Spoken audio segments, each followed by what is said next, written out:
I'll be there when you're down, when you're losing your ground, till the afterglow, the afterglow.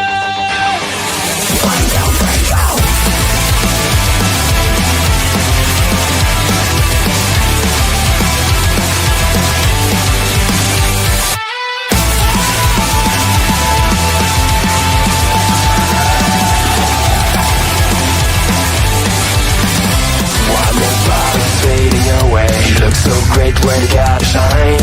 One more part of you is gone now, as you keep smiling at the crowd. Pressure is your best enemy, spotlight show what I wanna see. Sometimes it feels like you're under attack, you just can't break free. I'll be there when you're down, when you're losing your ground, till the afterglow, the afterglow. I'll be there when you fall, when you're losing it all.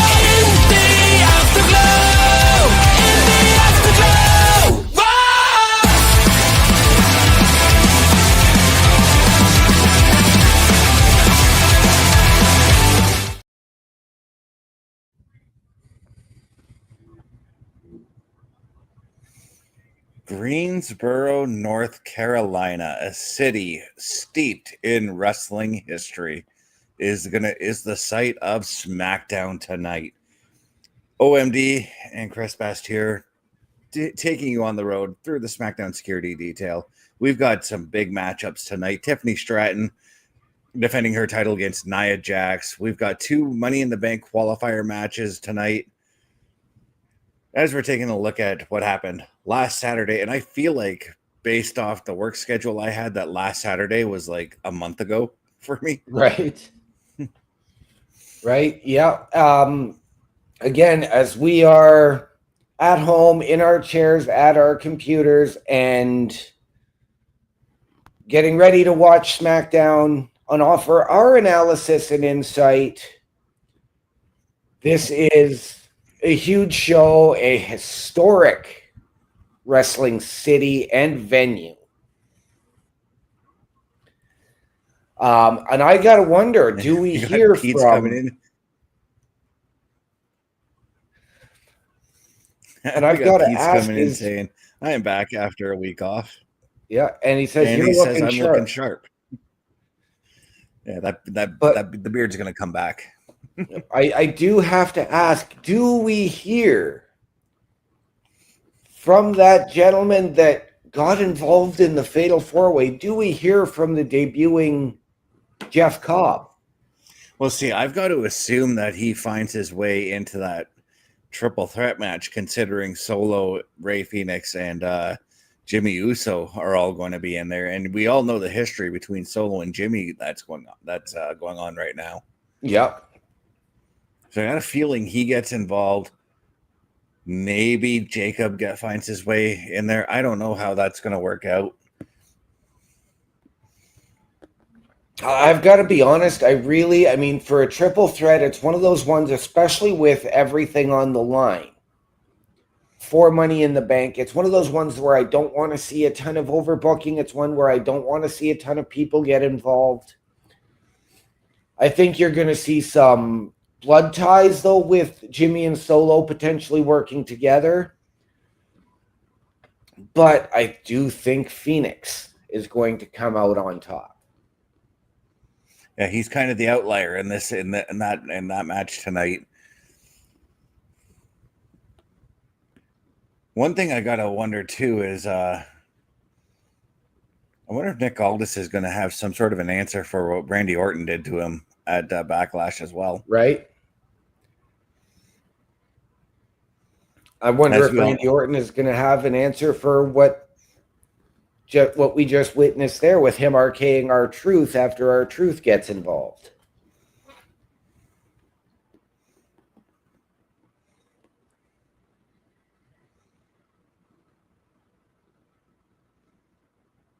I'm just going to point this out here, but the way that match ended is the way John Cena won the title. Yep.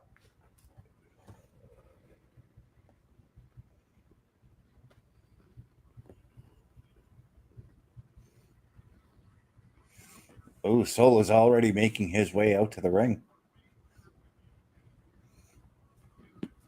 Not in gear, though. And he's got Jeff Cobb and Jacob Fatu by his side.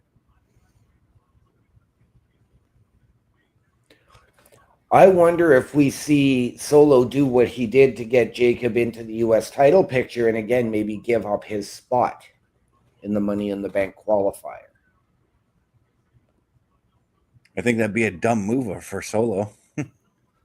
I do too, but like I said, we saw it with Jacob, and maybe this is his quote-unquote style of leadership.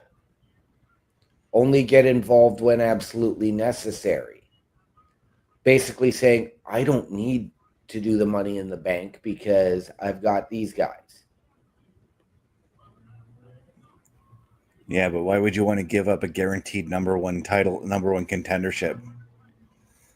You never know what they're going to do. I mean, he had the qualifier for the U.S. title and gave it up, so I could just as easily see it.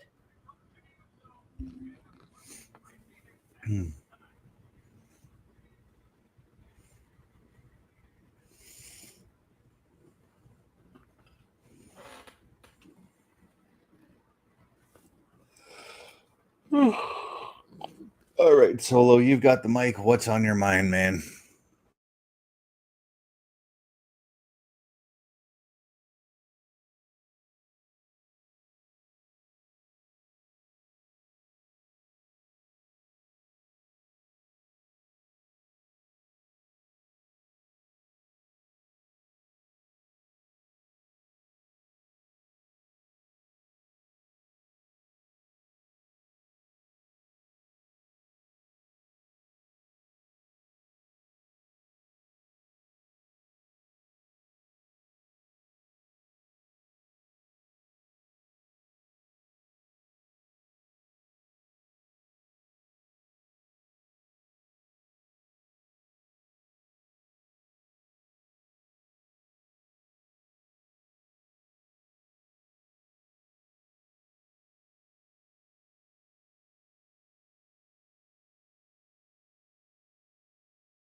This crowd is firmly behind Jacob.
So very, very intriguing the way Solo and Jacob are getting in on this action. Mm-hmm. And a very, very insincere promo between the two of them. Yeah, it almost feels like Solo is trying to take back command of the bloodline, as it were, and Jacob's just not really having any of it. Yeah, Jacob's his own man. And I'm all for it. And LA Knight obviously showing up to try and take down the bloodline because he wants another shot. He wants another shot at the U.S. title. But I still think he's going to get himself involved in the Money in the Bank, and then maybe that's where he and Solo have their stuff.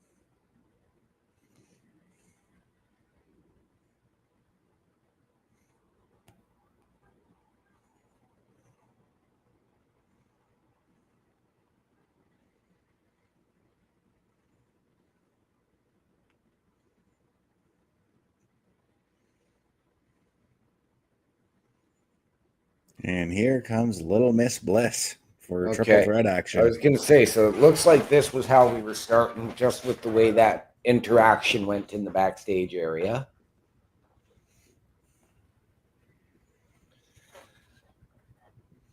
Now, again, we saw Alexa Bliss return last week in Ohio, in her home state, and we've been hearing that she is back full time.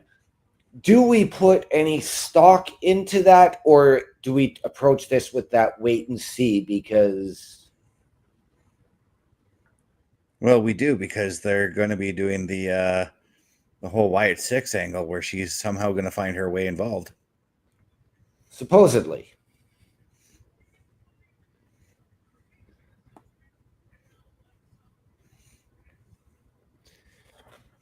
And in this one, really, Alexa Bliss is the outlier because Chelsea Green and Michin had their rivalry going back through a lot of 2024 and earlier this year. Mm-hmm. And again, we've had Alexa Bliss, who's just had this return. So I do think Alexa, being the outlier, is going to take this one. Mm-hmm.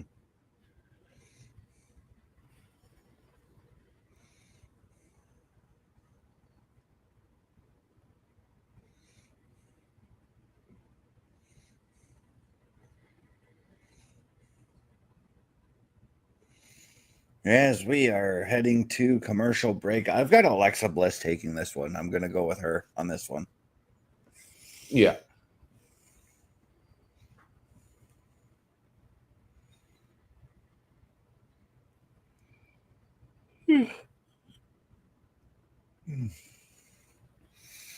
I've got my kitty here just loving me up here.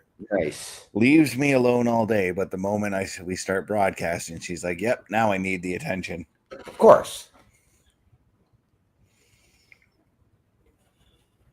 How is it going to be like that on Tuesday when I've got to go out and do some things there, Pepper, or Friday when I've got to go out and do other things?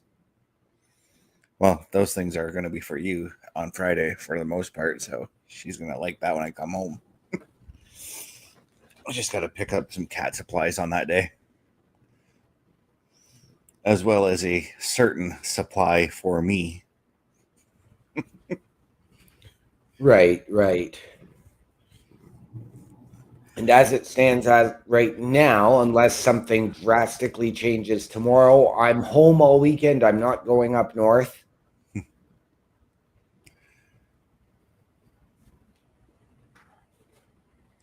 You got to let me know the next time you go up there if I have some money, because despite so guys, just gonna let all the viewers know I did lose my job up where I at my shoot job, but I'm gonna point this out to you, OMD.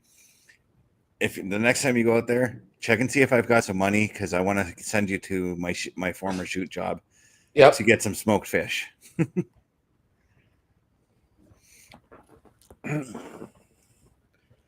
Just because I still want to try it. So Right. I know of places in town that can get it, but at the same time, there's no guarantee. You know what I mean? Yep. Because it's all one woman who does it all herself. Right. So my manager actually does his own smoked fish. Mm-hmm. If I had a smoker, I'd do the same thing. I know of places, well, Canadian Tire, you can go and get a cheap little smoker. Yeah. Another heads up, guys, we're under a thunderstorm warning here, so if OMD and I go offline, that's why. Yes. Actually, it was funny because last night, no sooner did I go to bed when then that storm hit and knocked my power out. I was within 10 minutes. Oh, yeah? That was around 1. Oh, I was fast asleep at that point. I just saw a flash of light. And it immediately woke me up. And I had just closed my eyes. It immediately woke me up because it knocked my TV out.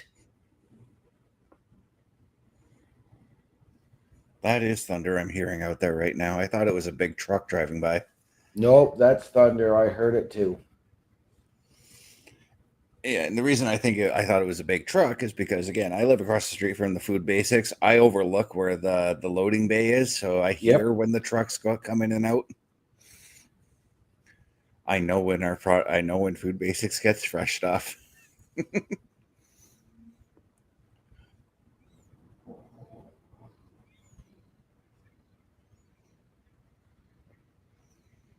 Little Miss Bliss, 3-time women's champion, 2-time women's world champion, 2018 Money in the Bank winner. So do we get, and yes, I'm going to say it, do we get our second ever 2-time Money in the Bank winner? Because I am giving Carmella credit for winning Money in the Bank twice. Well, yeah, the WWE says that she won it twice. So, although James Ellsworth won it for her the first time. Yes. But do we get our second ever 2-time women's Money in the Bank winner, potentially in an Alexa Bliss? I think I would. I have to see who the rest of the competitors are, but right now she is one of my early favorites to do it. Right. I wish that they would give us like I wish WWE would put on like their website like all the qualifying matches. Right. That we can expect in the coming weeks. And you know what? Like, I'm never surprised, because then you always get that last chance match for everybody who didn't make it into the match. Yeah, it's been a hot minute since they've done that, though. Last year. Did they do it last year? They did, because that was how Chelsea got into the Money in the Bank. I don't remember. Oh, no, sorry. Chelsea did win her match, because that was, I think, what triggered the Naomi Jade storyline.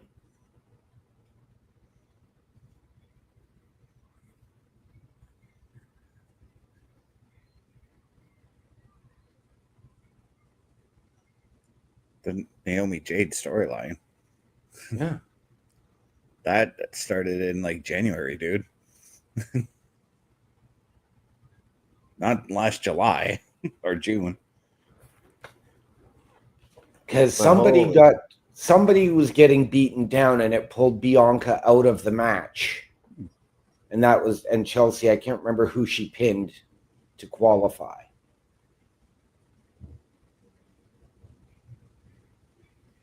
Like that sky is really talking out there right now. It is. It is.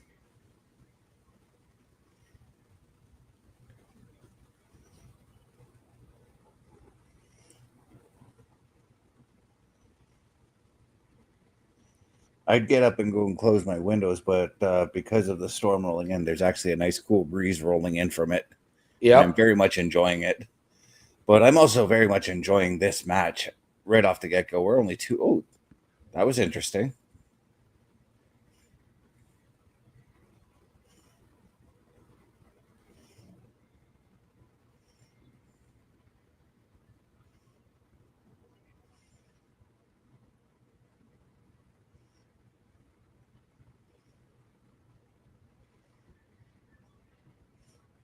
You know, these are two fresh matches for Bliss too, because I don't know if she's ever wrestled Michin. She may have. I know she's never wrestled Chelsea. No, she hasn't. The reason why I say she may have wrestled Michin because I mean Nia Yim's been on the roster for a little while now. She has.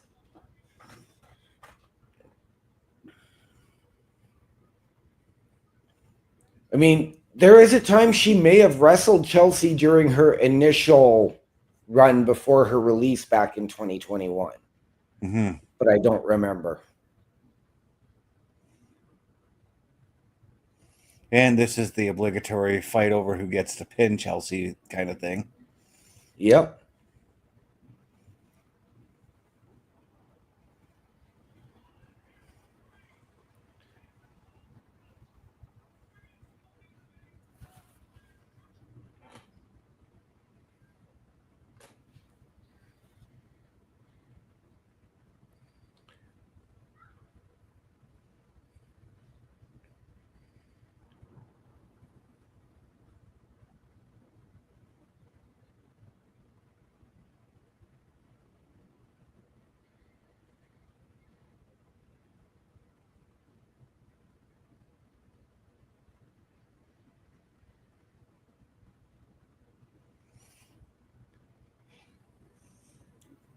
WWE really going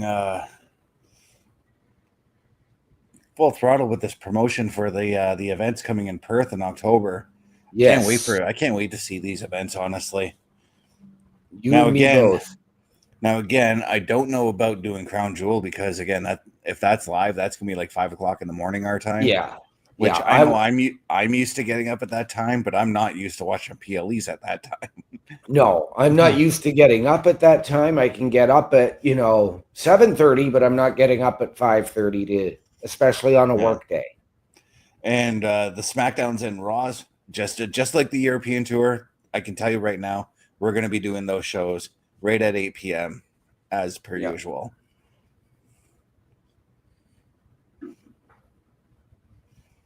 If we do a Crown Jewel, we'll probably do it.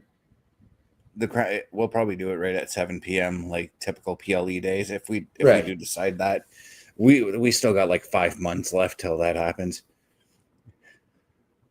Wade Barrett was standing on the at the commentators table, kind of pledging his allegiance to Chelsea Green there.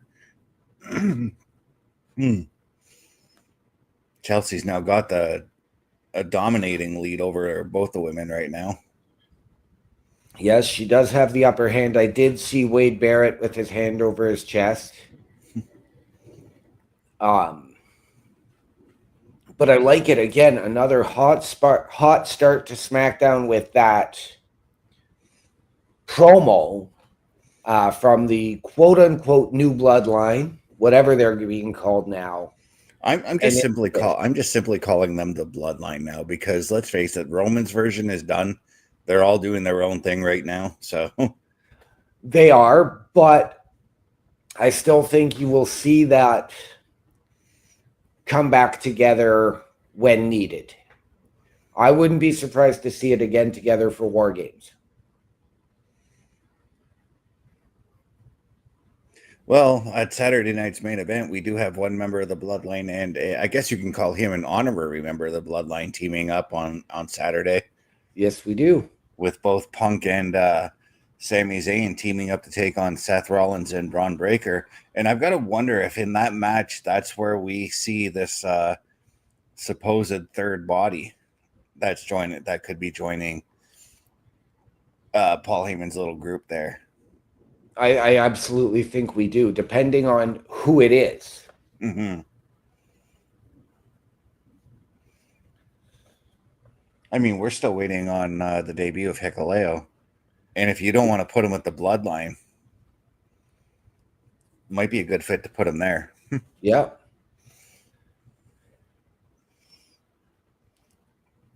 But what I'm liking right now is we've got this triple threat match where Michin's got the lead right now, but it's almost like as if there isn't anybody who's pulled a distinctive advantage in this match.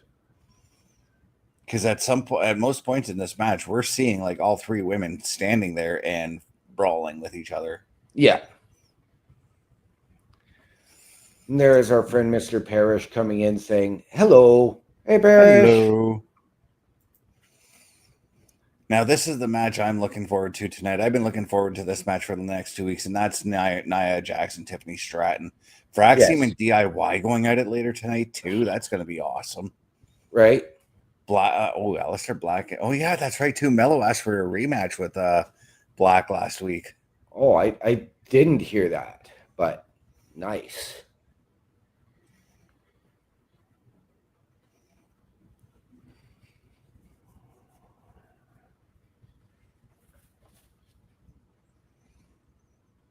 I also finally was able to catch up on what happened on Raw up until when I joined the Raw Patrol. So I'm all caught up there. Nice. I still got to catch NXT from this week, though. Yeah, I haven't seen NXT either. I'm several weeks behind on NXT. Well, I mean, you do know that Trick Williams is the #1 contender to Joe Hendry's TNA title. Yes.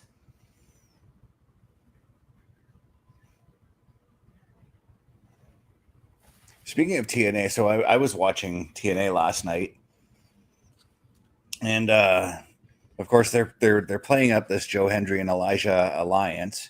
Right. Now something tells me that Elijah is going to turn on Joe Hendry.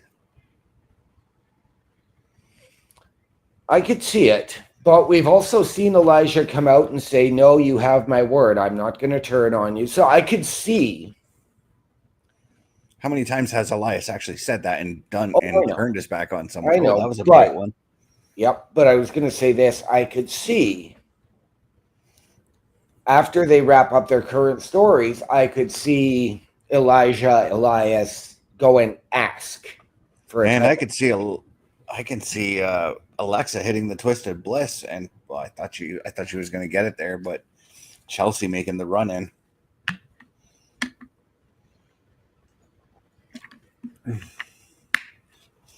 Smart move by Alexa there, pulling Michin out after Chelsea hits the Unprettier. Right. And it's the Unprettier from Chelsea, not the Unprettier. It's the Unprettier. I'm going to stand by that word, just like Carl stands by the Canadian Destroyer not being the Mexican Destroyer. Yeah. No, it is. It's an Unprettier, but Chelsea just calls it the Unprettier. Yeah. But we did call it. We got the Alexa Bliss victory in this match. So she goes on to the Money in the Bank. I'm very curious to see who else advances to the Money in the Bank in this situation. Money in the Bank's in LA this year, right? It is. Yeah. On June 7th from the Intuit Dome. Oh, yeah, the same venue where they're hosting Worlds Collide. No. That's going to be a busy day here at Turnbuckle. Well, Worlds same Collide, city. Same city, but Worlds Collide is at a different venue.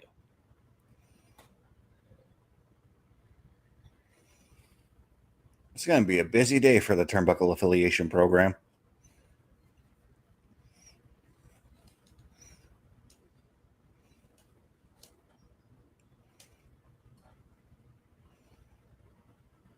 So it looks like there's only going to be 6 women competing in the women's Money in the Bank match. I have to assume it's going to be the same for the men. Yeah.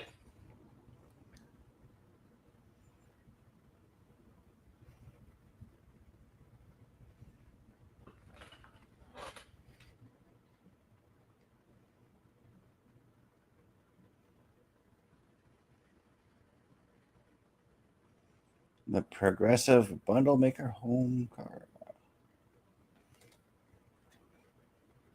Oh, showing what happened last Friday with Fraxium. And their attempt at trying to challenge the Street Profits for the tag team titles.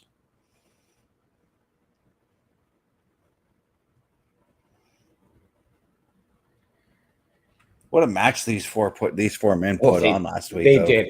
It was a tag team clinic.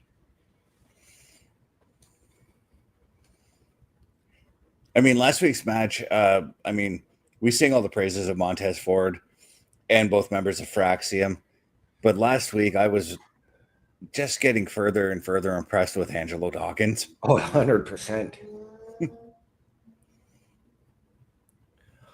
I've actually been a fan of Angelo since before the Street Profits, when he was the one man on an island in NXT.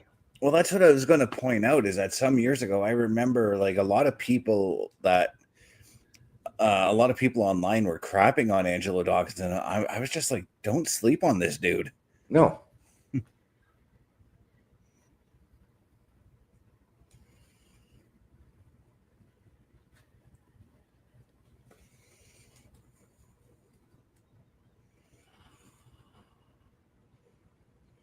So I was like, you may not see it now, but there was something there, and there still is. Yep.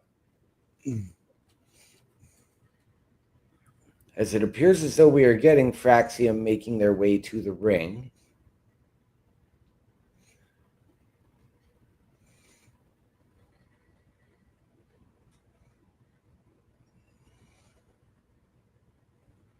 So as we see, like Fraxium always has this like superhero slow motion style entrance.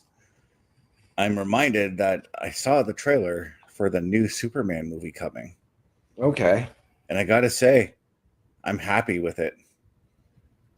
The last few Superman movies have not been the greatest. I'm happy with what it looks like they're doing with this one. Right. I haven't seen it because, yes, I believe the last one I watched was Man of Steel with Brandon Routh, but it wasn't. Oh, that was Superman Returns. Okay. Henry Cavill was Superman in Man of Steel, and I think that was the one. Was that the one with Ben Affleck as Batman? Or no, that was Dawn of Justice or something like that. Yeah. I don't remember. I've tried to watch Dawn of Justice, and I have fallen asleep 10 minutes into it every time. I watched it recently on TV, and I just could not buy Superman being like this person with pent up rage, because that's never been Superman in my eyes.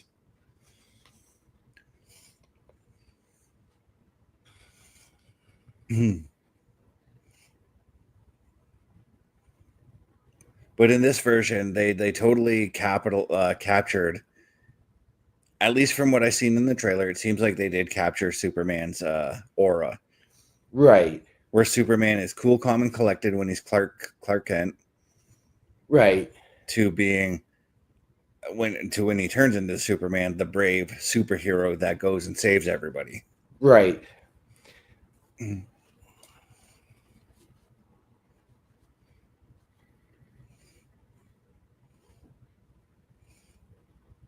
As I see Naomi on the screen today, I gotta wonder if she finds her way into that women's championship match, or what she's up to tonight. Yeah. I can somehow see that match becoming a tag match again with Naomi and Nia versus Tiffany, and who knows? I'm gonna say Jade, of course. Right. I'm taking a look at Candice LeRae, and I'm wondering when she's going to come back. Right. Speaking of comebacks and debuts, Indy Hartwell had her debut on TNA last night, and she looked great out there. Good.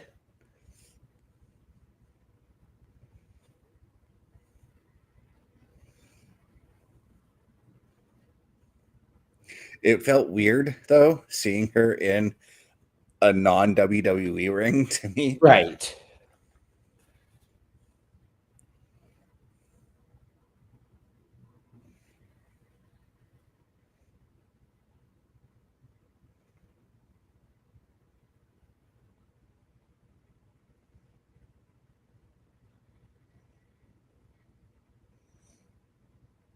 But it's just going to take some getting used to seeing Right. her. Because I feel like even though she is on the TNA roster, we're still going to see her on WWE TV somewhere down the road. I think so. We're going to see her show up on NXT and maybe get into it with Stephanie McCool or something like that, you know?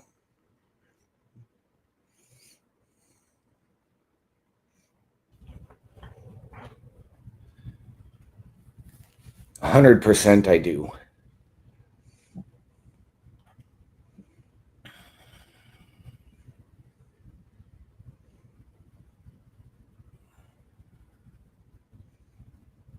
And I honestly think the same could be said for Jakara Jackson, who has been released. I can see her going to TNA as well. Yeah, I could too. That's, I think, where she would thrive the most. Mm-hmm. I would love to see Elena Black put her signature on a contract, FKA Cora Jade. Oh, I 100% expect her to go there. But she has signed on for several shows with GCW. And DIY making their way to the ring for this matchup.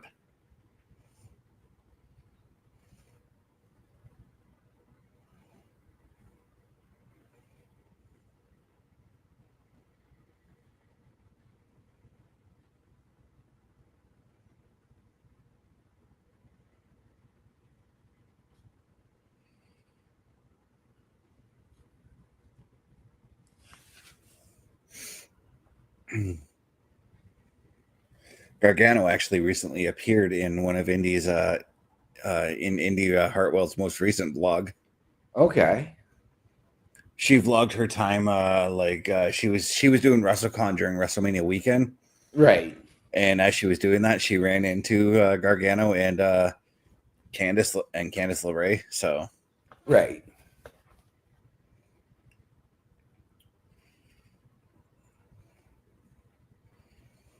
This is going to be one hell of a tag team match. Yeah. But in watching an interview she was a part of earlier this week on Insight, she really credits that time in the way with Johnny, with Theory, and with Candice as what really helped her connect and establish connection with the audience. Well, on TNA last night, she used Gargano's finisher as her finisher. Oh, yeah? Yeah.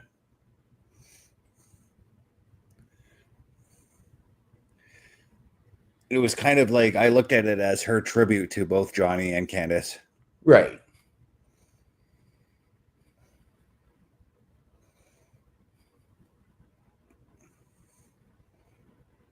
Talk about the speed that Braun Breaker gets running off the ropes. The speed Nathan Frazier gets is amazing as well. Oh, yeah.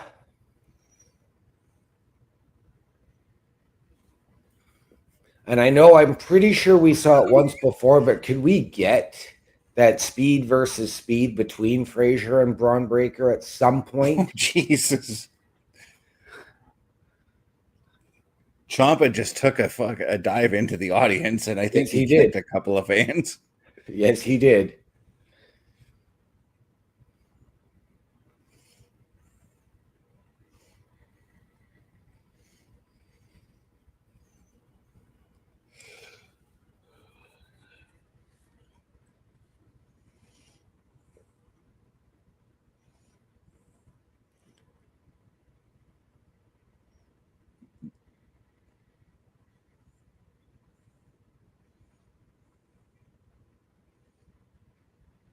was going to say, I'm not sure if that was an accident or if Gargano actually was trying to prevent Axiom from doing what looked like he was going for the lion salt. Right. And this is what Gargano and DIY need to do. They need to slow the pace down to not let Axiom get that speed that they already started off this match with. Yeah.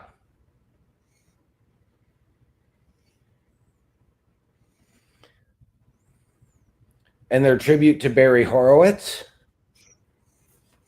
Yep. I was watching some Barry Horowitz this afternoon, actually. Went on Netflix, found an episode of Raw from like 94, 95. Barry Horowitz was on the card. Nice. It all started with me wanting to watch the Raw after WrestleMania 11, the one where Sid turns on Shawn Michaels, which then led to Diesel and Sid at the first In Your House. Yep. Where Sid broke Diesel's arm. Yet somehow they still wrestled a match, like, what was it, like 2 months later? Yeah. What was it? The lumberjack match that happened 2 months later.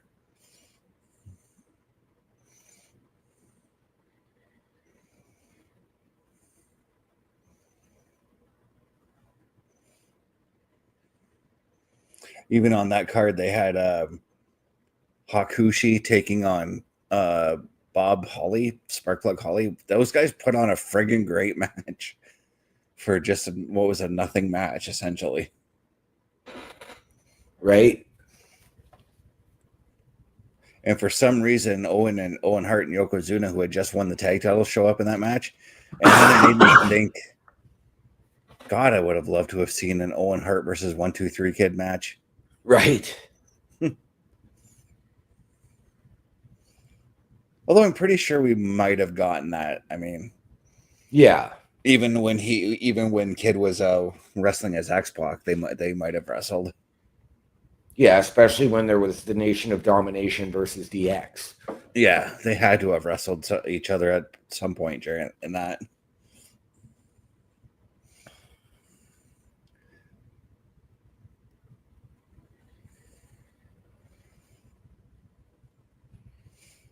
But we got DIY resorting to is like some nefarious tactics here, as they're trying to prevent Axiom from trying to make the tag. Oh.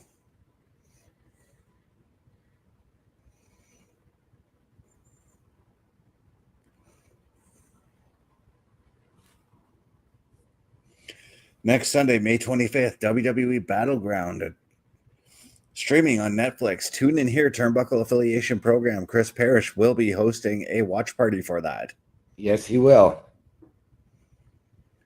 But next Saturday, we're going to be doing a PLE patrol for Saturday night's main event. Yes, we are.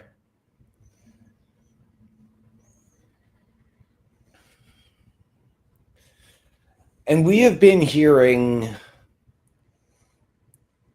or we had heard a while ago about a draft. Now, I've heard as early as potentially that run in Tampa, Florida for the draft, but apparently it is supposed to be done before SummerSlam.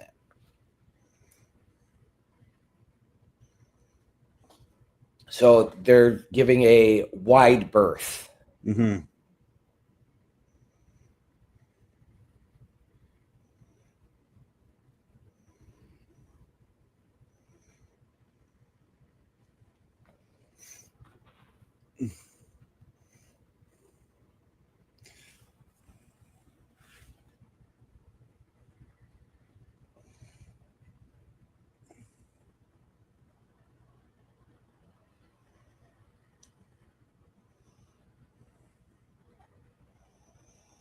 Okay, so the clouds, it seems to have calmed down out there now, but that doesn't mean anything. No, it does not. Still got some very dark clouds rolling over us. It's still fairly light out here where I am, but I've got dark clouds everywhere. But it's our city's weird like that. I remember one year where it was raining in the west end of town, and I took a trip to the east end of town and it was sunny. Yep. And I've seen it as well, just the opposite. We got a 15, 20-minute downpour in the east end. In the west end, there was nothing. Mm-hmm.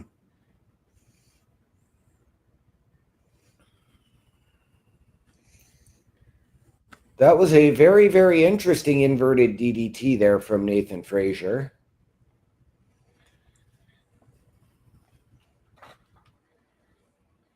Frazier, you can't waste your time when you're in the ring against a guy like Gargano, man. You got to make your move now. No, you can't. Yep. See? Well, at least you rolled through it. But you didn't roll through that forearm. Oh, who got the brunt of that one? Oof.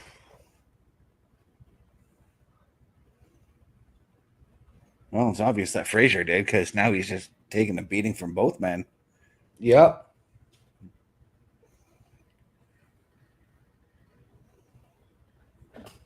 And I was going to say, after the attack that we saw last week in the backstage from DIY on both Fraxium and the Motor City Machine Guns, do we get some interference there? And do we potentially see the Street Profits getting involved because of that match last week as well with Fraxium? I'll do you one better, as Chris Parrish would sometimes say. Who else was involved in that attack last week? They weren't involved, but they were there. The Motor City Machine Guns, they've got to make their presence felt somewhere too. I just asked about them. Oh, I thought you mentioned Street Profits. I asked about the guns first. And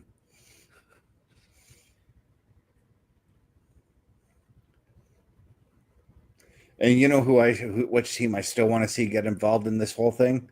I still need to see Pretty Deadly get involved. You and me both.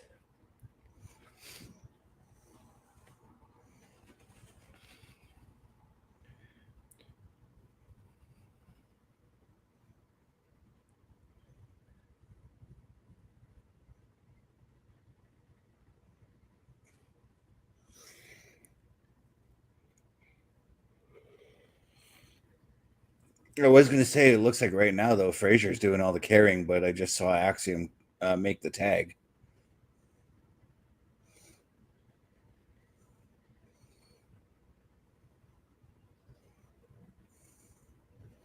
All four men down in one corner of the ring, basically. Right?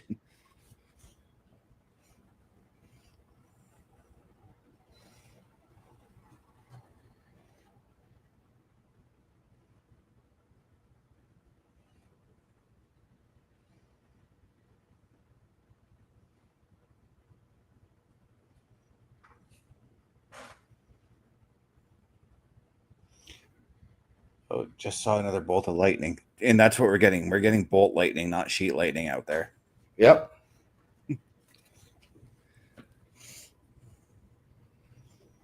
Just saw it again. I like watching thunderstorms and wrestling at the same time. So you've seen my apartment. You know how big my front window is. So I got the best of both worlds here right now. Yep. Well, I do have to admit that I am a little bit sidetracked as well tonight with Game 6. Yeah, that's a pretty important game. It is. It is.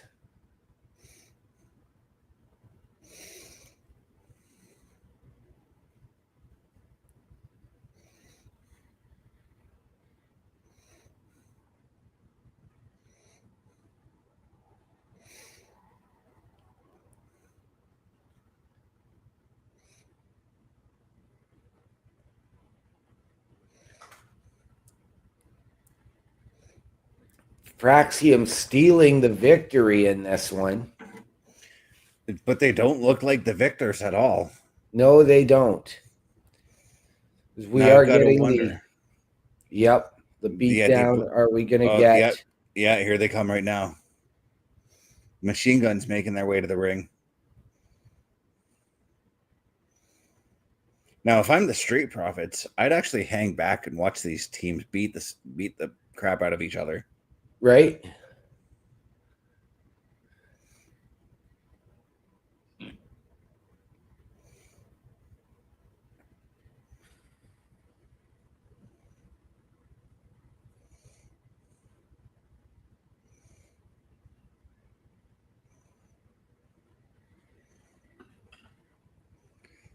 I also kind of like that we're getting these teams that are feuding, and there's not really like tag team title implications being No. put here. There's a possibility for a tag team title shot, but it's not really being emphasized, you know? Right. Like I kind of miss those days. Like back in the 80s, we used to get that a lot. We used to get tag teams fighting tag teams for the sake of the fact that they hate each other. Right?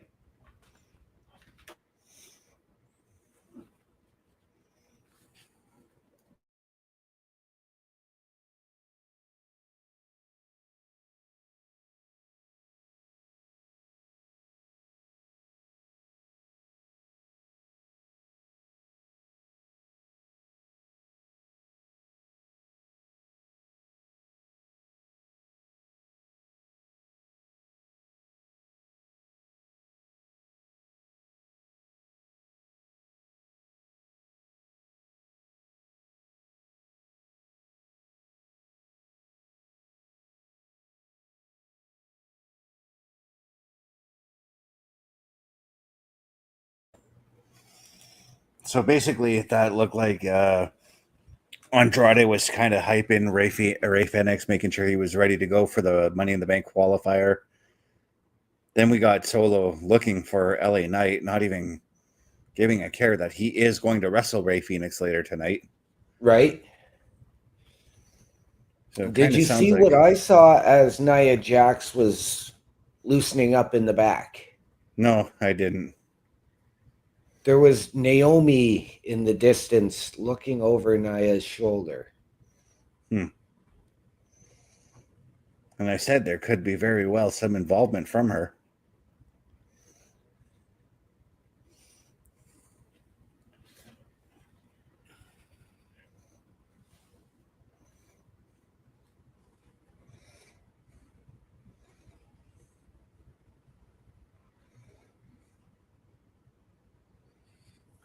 Well, while we are at this commercial break, it is time for the patented OMD locker room visit.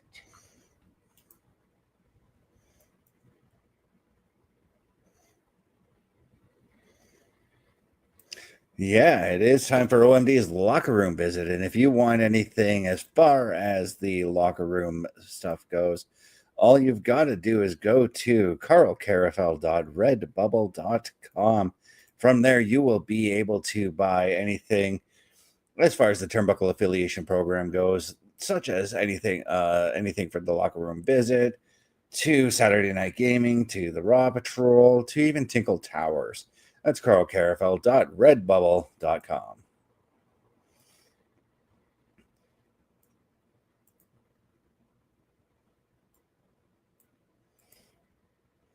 But yeah, that Sky, she is talking out there, and it is getting darker and darker.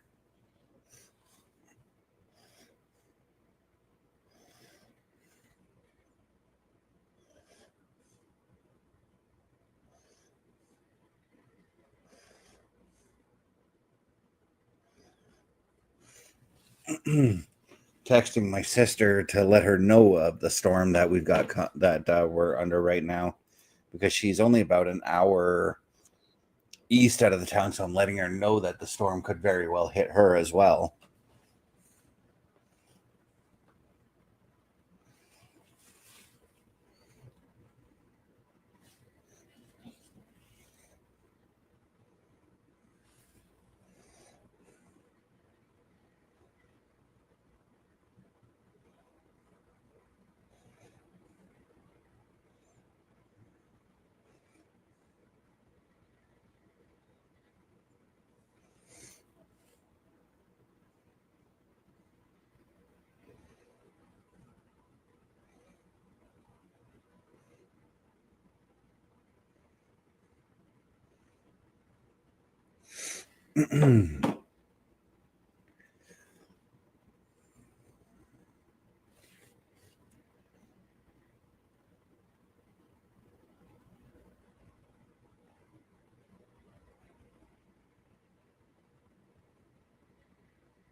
And I am back.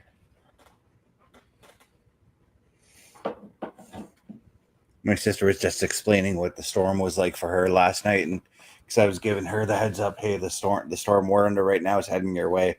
Yep. Because she lives out east. She lives in just outside Thessalon there. Right. Little Rapids, that's where she lives. Yeah.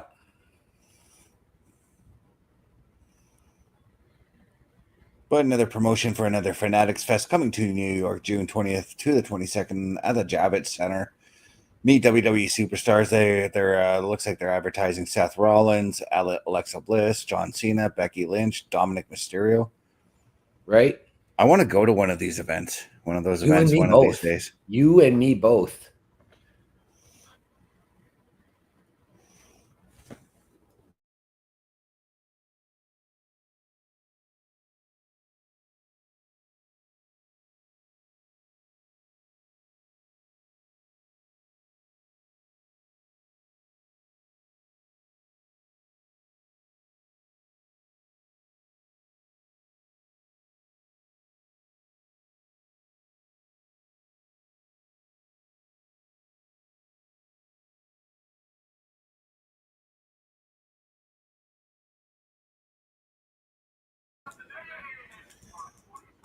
Tag Team Championship match next week. Fraxium versus the Street Profits. Wow.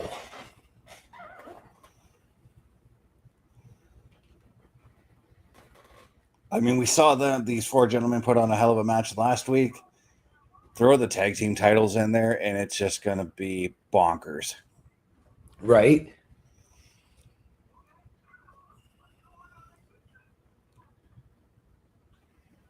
But do we then see that match devolve into chaos with teams like the Guns, with teams like DIY, potentially Pretty Deadly, whatever they're doing?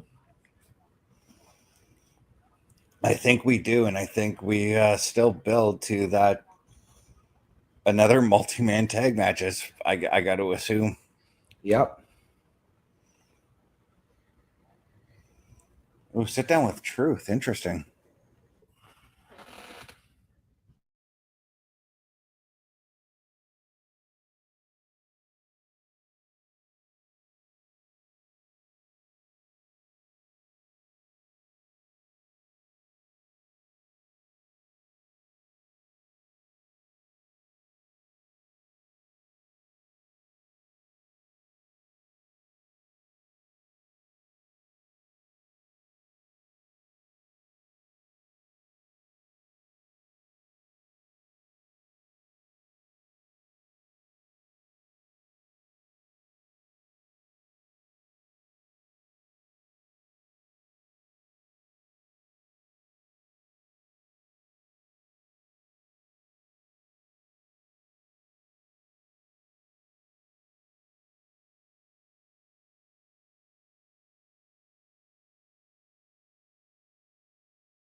So John, our truth is his mind is still a little bit out there, but he's got himself a match against John Cena at Saturday night's main event now. He does. He does. I think this is going to be an entertaining match. I mean, It will. Again, I'm going to point this out. When our truth turned heel and had that feud with John Cena, I love that feud. Right? You and me both. You know what else I do love? Aleister Black, who's making his way to the ring right now. For what is sure to be a hell of a match again against Carmelo Hayes. Yes. And we are only an hour into the show, ladies and gentlemen. There's still 2 more hours of things to happen. There was a lot that happened in this 1 hour. Yes.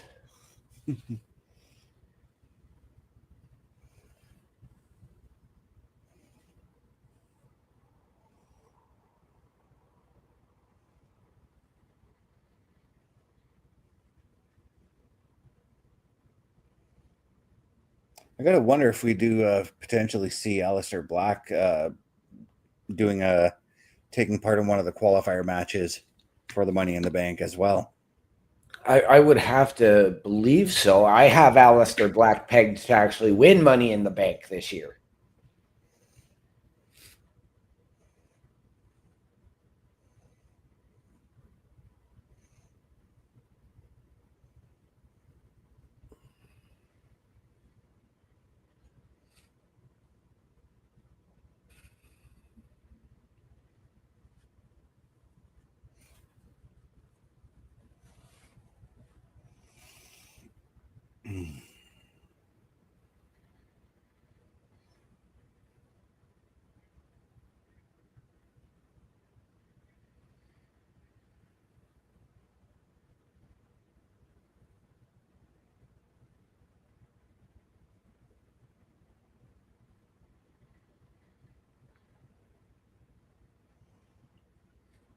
And as we go to commercial break yet again.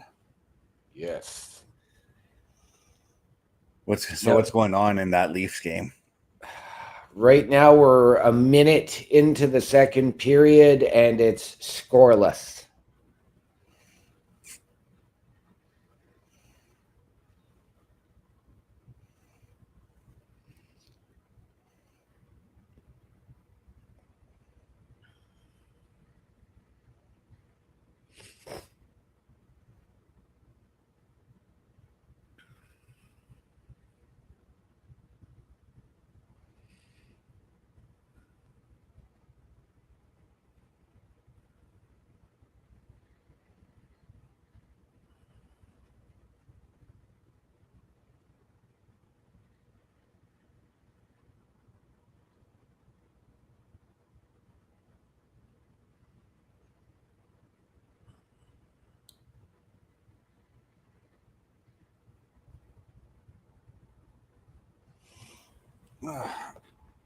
Trying to stretch my back out. My lower back still hurts from working on the week, but Right. in due time, I'll be better. Probably by tomorrow, actually.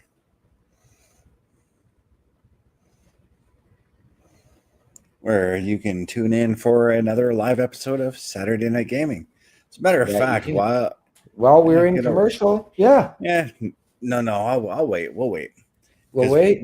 We'll wait till we're about halfway through the show, which is in like 25 minutes. Okay. Oh, I got to check and see who won the Winnipeg game last night, actually. Winnipeg 4-0. Oh, okay, good.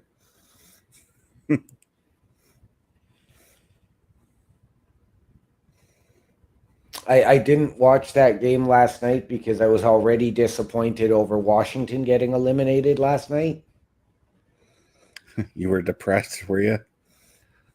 Not depressed, but disappointed. And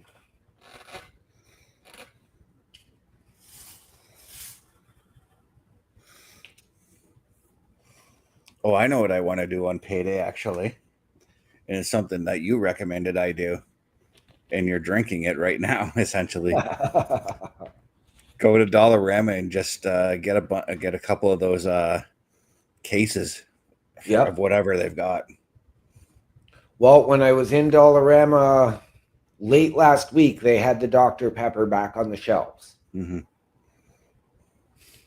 So, and the fact that yesterday was payday for me, I'm going to have to go this weekend, either tomorrow after work or Sunday afternoon, to the dollar store and get some. I may need help with that depending on what they do with my shoulder. So I'll let whoever know, whoever can give me a ride or whatever. Yep.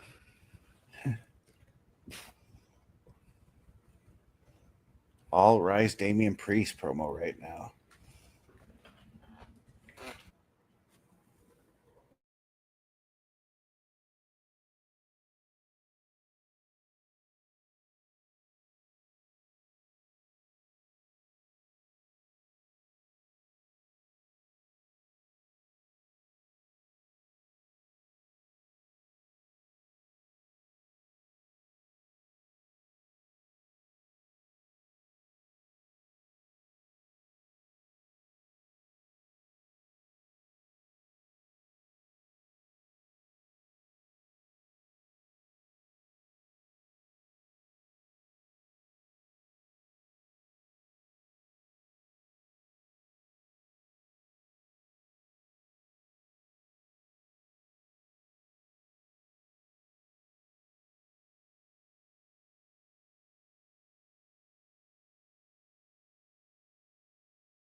Damn. That was a great promo by Damian Priest. But we're getting Damian and Drew inside the cage. And we know how violent these two guys have already gotten with one another. Put a cage around them. I see weapons being thrown into the match prior to the match, or thrown into the cage prior to the match starting. You know, to borrow a line from a legend, Saturday night's main event, business just picked up. Yeah.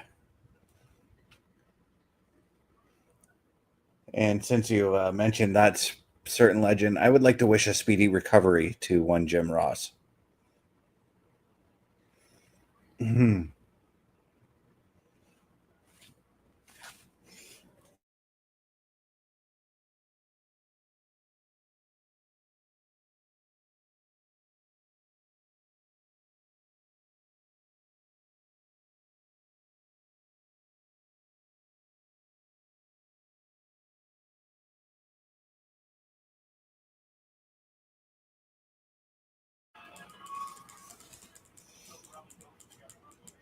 The Miz basically being Mello's hype man in that promo.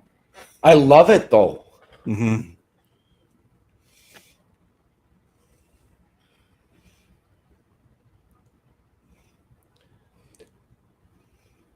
Yeah, I kind of like that they're doing something with Mello after winning the Andre the Giant Battle Royal, because it always feels like that after whoever's won the Battle Royal, they just didn't really find anything with them.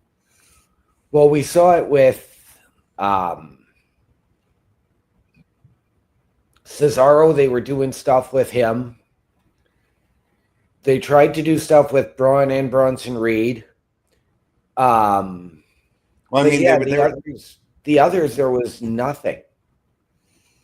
I mean, they were building Bronson Reed still to be the beast that he is. So, just an injury has subsided him for the time being. Yes, and as Carl and I discussed this past week on Turnbuckle Talk, The Miz hosting American Gladiators when it reboots on Amazon Prime Video. Yep, more reason for me to get back my Prime. I love watching American Gladiators. I liked watching the Hogan era one too. I will admit to that one. But I mean, the Mike Adamle one is the GOAT. I couldn't. I tried to watch Hogan, but I couldn't buy into him seriously as a host. Yeah, I feel like, okay, so it was him and Muhammad Ali's daughter who were hosting the show together. Yes. And Hogan was just a little bit too Hogan, but Muhammad Ali's daughter kind of came across more as like the legitimate announcer, you know? Yeah. But I mean, if it weren't for that version, we wouldn't have gotten the blueprint Matt Morgan. So No, we wouldn't have. And don't get me wrong, because I am looking forward to this reboot of American Gladiators. But the resurgence of Matt Morgan, I should say, because he did have that little bit of a run with the WWE prior. So yes. But speaking of The Miz, as we saw him do the hype man, we see him bouncing around ringside. And I know there's a lot of different takes on The Miz. I know I'm a huge fan, but I know there are other people who aren't a big fan of his character or his wardrobe. But I can see Miz falling into that Bobby Heenan, Jimmy Hart managerial type style role. Mm-hmm. And there is a way to prolong your career even when your time comes to hang it up. Yeah, because if you look at how long The Miz has actually been a part of the WWE, it's been for the better part of 21 years. Yeah. I mean, because he debuted on WWE TV all the way back in 2004. Yep. Now, currently we have Paul Heyman, guys. Could we see in the next 10 years Miz guys? That's a possibility. I mean, like that, because that's the thing when you look at Mike Mizan, and he's a great wrestler, he's a great talker. Yeah, his character is just he just needs to find ways to freshen up his character a little bit more. That's all it is. That's all it is with him. See, and I love his character. Mm-hmm.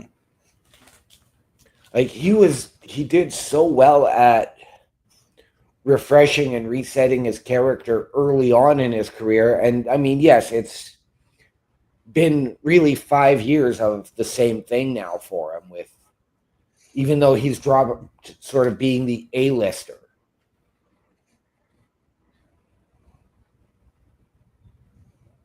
And I mean, you're looking at a guy in The Miz who is going to headline his Hall of Fame class. Mm-hmm.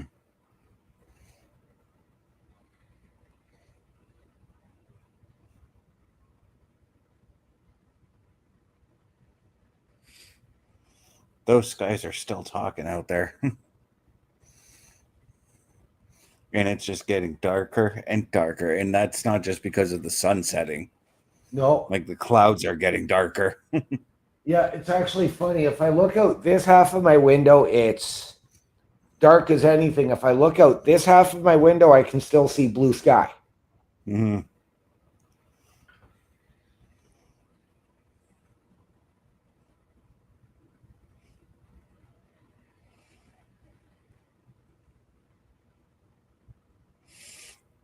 But Mello's got black reeling a little bit here with this arm lock. Yes, he does. And I mean, I am a huge fan of both men, so I'm not going to be upset with whoever wins.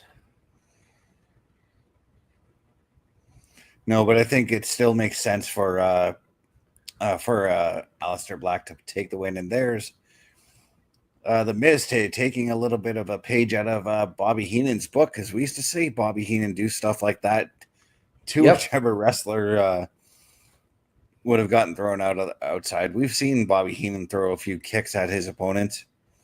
Yes, we have.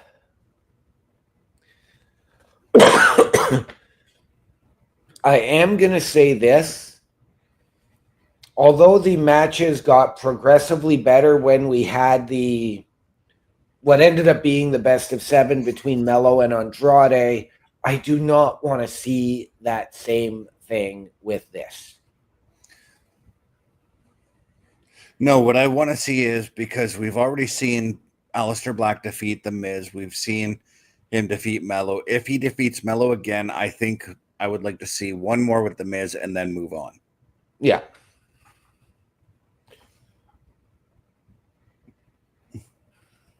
I think really it's going to take Alistair hitting Black Mass tonight to win the match.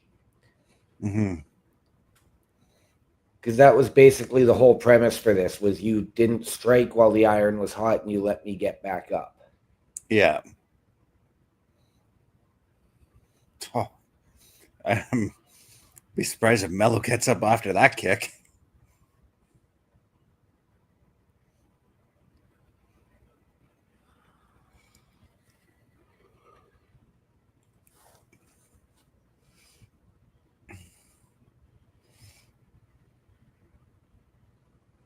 There's still a part of me that wants to see Buddy Matthews come to the WWE and reform his alliance with Aleister Black on WWE's dime.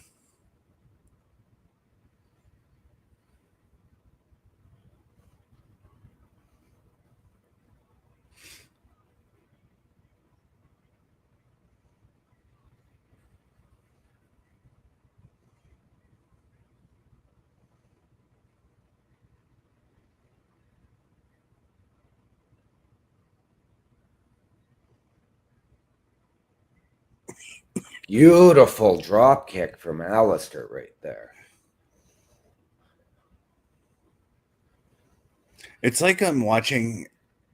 It's like as we're watching Aleister Black here. It's like I'm seeing him like with this newfound confidence, this pep in his step, as it were, from compared to what he was doing in AEW. You know. Yeah.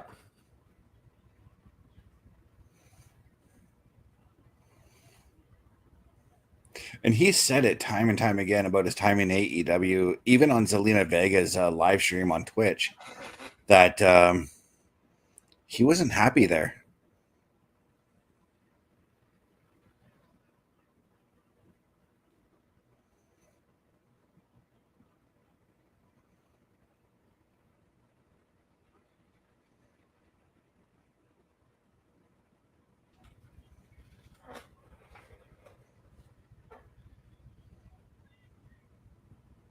But again, we are getting a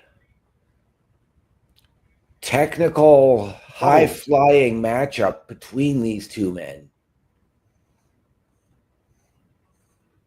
Yeah, these two dudes are just matching each other move for move right now, and I love it. It is. It's brilliant.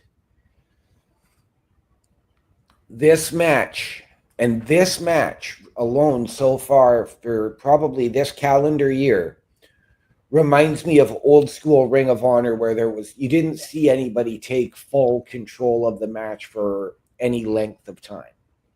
No, but they still told a story for what was going on in that match compared to like the kind of stuff that we get in AEW, where we do see this same kind of action there, but there's no rhyme or reason for why those moves are being executed. Right.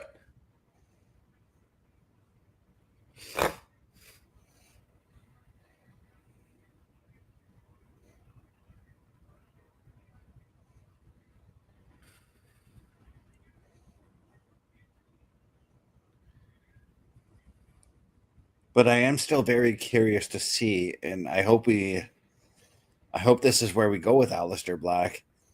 But a feud with the Wyatt Six, I think, is going to be very intriguing. Yeah. But the question is, who would Aleister bring into his team for that feud? Oh, I think it would just be him versus all six of them. He would be like a one-man army or a one-warrior nation. No.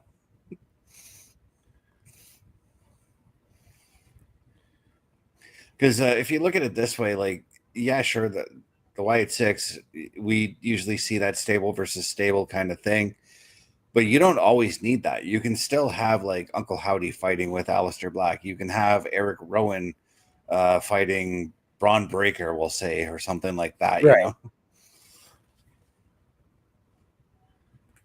Beautiful code breaker there from Mello. Beautiful jumping knee strike from Aleister to counter.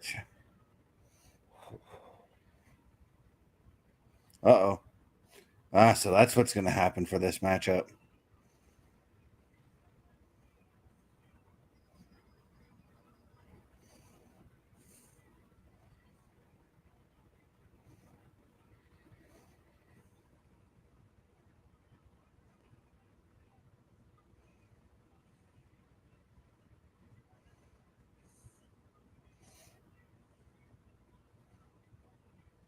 One thing I would like to see after this feud comes to an end here with Mello and Miz is maybe they move on and they put themselves into the tag team title situation. Yep, 100%.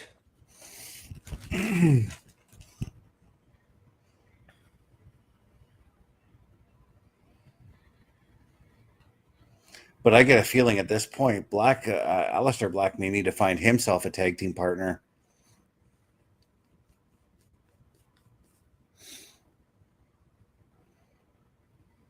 I like how this is making Mello look strong as well. Yep. I really like that.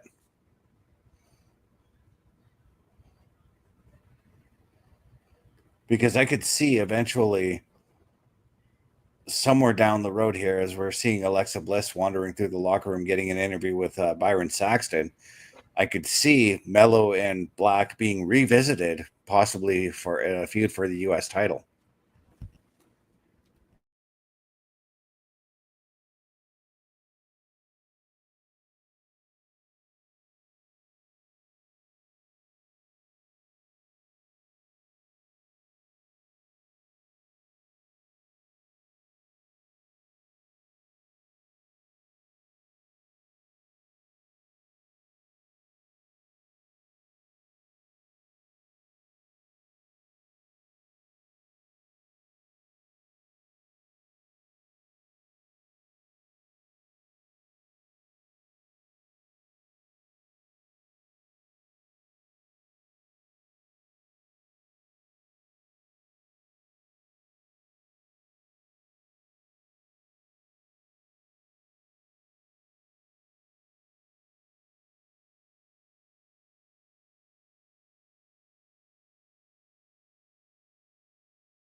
Damn, did the women's division just got shaken up just now. Julia is now a member of the SmackDown roster. Wow. Whoa. So does this mean, because we know what happened after Raw went off the air on Monday and what was said between Roxanne and Julia, does this mean that they have reopened the transfer portal instead of doing the draft? I think the whole intention was to move Julia over to SmackDown anyways. But Jesus, like they teased us with two possibly great matches right there with Charlotte and Alexa Bliss with that. Yep.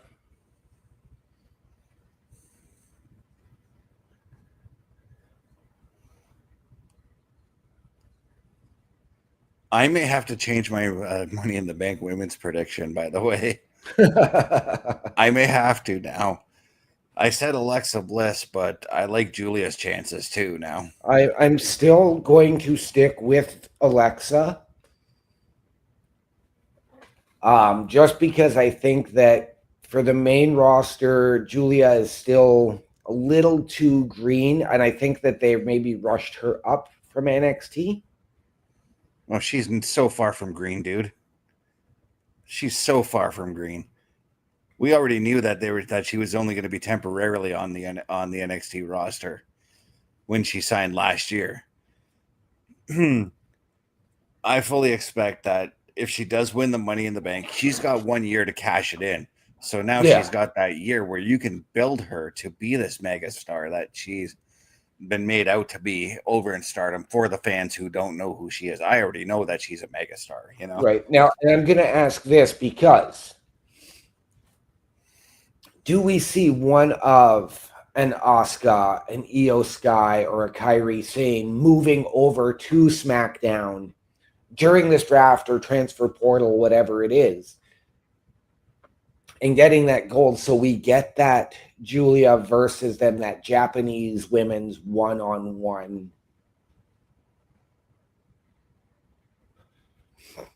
I'm not certain about that. I mean, we're not expected to see Asuka still till SummerSlam. We're still about 2-3 months away from that. Yeah. I don't know what the extent of Kairi Sane's injury is. From everything I have heard, Kairi is due back anytime now. So right now for her, it's just trying to figure out where to fit her in as far as the storyline goes. Yeah. But apparently we're also supposed to anticipate Kiana James returning anytime now. I completely forgot about her, to be honest.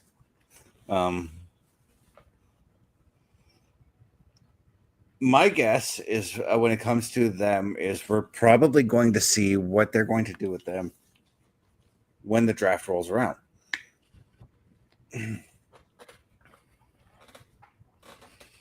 It's interesting, though, that Nick Aldis signs Julia to SmackDown when the draft is still potentially just around the corner. Yeah. So now I've got to wonder if that's going to kind of exempt her from the draft in a way. Right. And I do have to ask, because I know we've discussed this off stream, but if and when they do this draft, I know I have my formats that I preferred. Like, I far preferred the have a match to determine the next draft pick. And getting that as opposed to this, okay, let's announce 5 picks for Raw, 5 picks for SmackDown. But this year, show us only the people that are drafted. Don't show us the people that are staying on their specific brands. Yeah, but you got to look at it the way they look at it too. Is when they do those drafts, they basically make it as if the wrestlers don't have a roster during those 2 episodes. And I want to add, if you really want to make NXT feel like a third brand, put them in the mix. Well, give absolutely. Give them a couple of draft picks. 100%. 100%.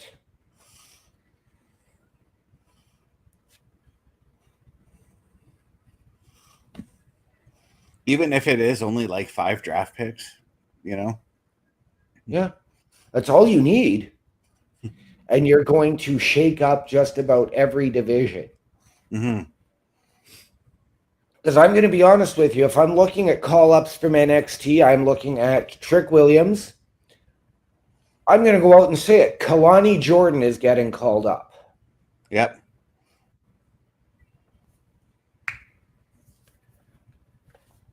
Right now, we're looking at a history package between Tiffany and Nia.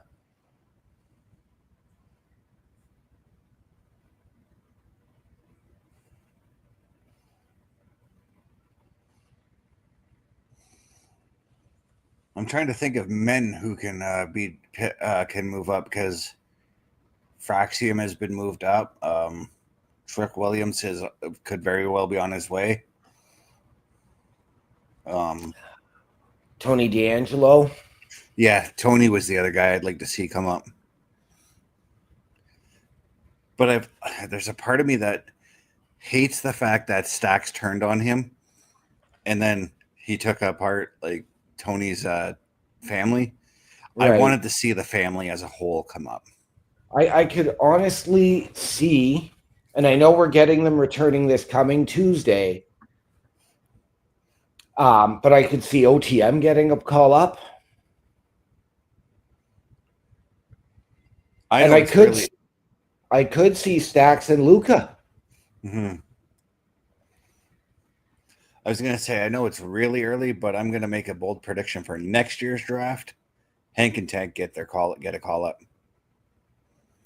They most certainly they will.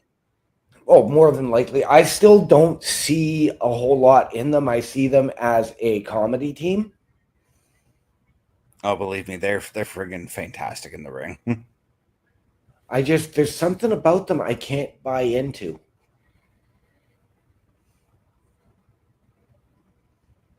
You know what I can buy into? Drew McIntyre coming to the ring right now.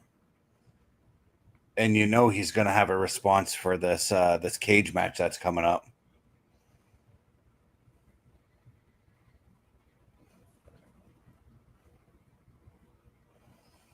Walking a little bit gingerly there, Drew, after the brawl you and Damian had last Saturday.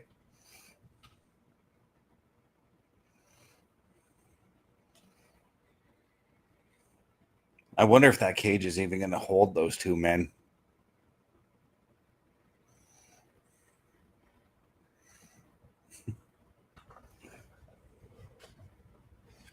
No, I mean, Elimination Chamber barely held those two men. The way Damian was cutting that promo, though, it was leading me to think Hell in a Cell. Right? I could see this continuing. I could see this cage match not giving us any finality. I could see Hell in a Cell. I could see Last Man Standing, Falls Count Anywhere, something like that at SummerSlam. Or an I Quit match.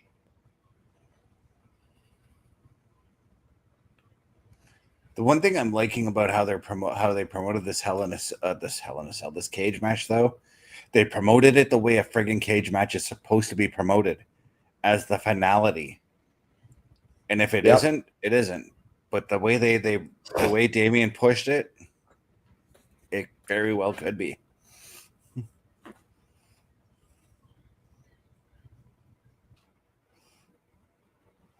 Yeah, oh, you can see he's even having a hard time trying to climb the turnbuckle to do his little taunt.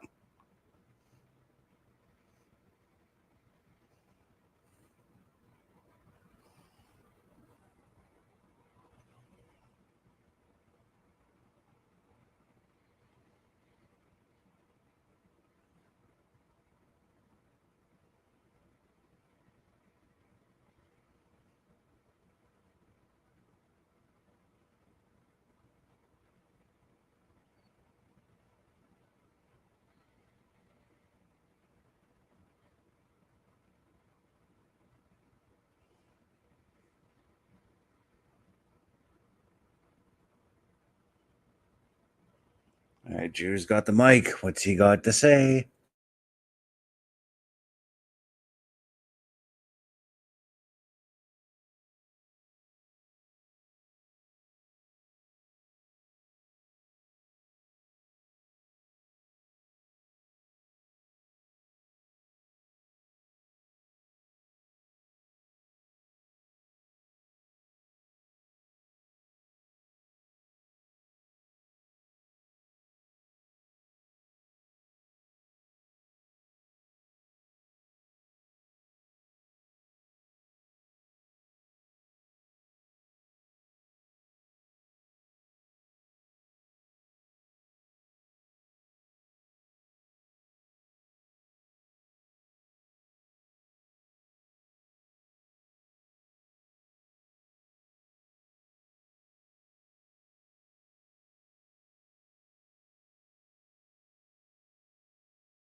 Very short and quick to the point for Drew McIntyre on that promo, but he left a lot to be said in that promo at the same time. He did, and I love it.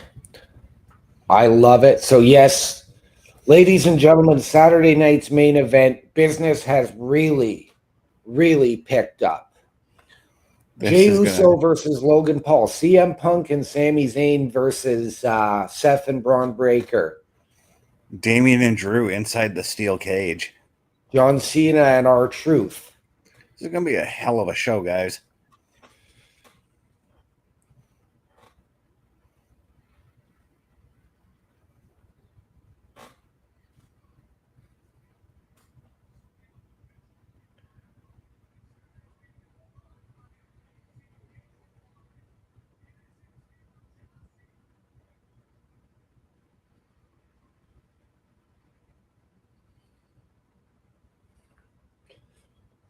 I mean, you are looking at a card that has 5 true main event caliber matches. What is your main event? Well, I got to assume the World Heavyweight title is going to go on last. But just... See, and I was going to say, I'm going to assume that one's going first, and I think you're going to get Punk and Zayn last.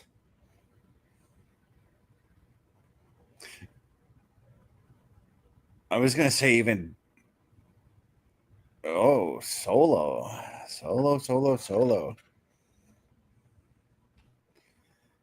The only man in the bloodline Drew has yet to fight.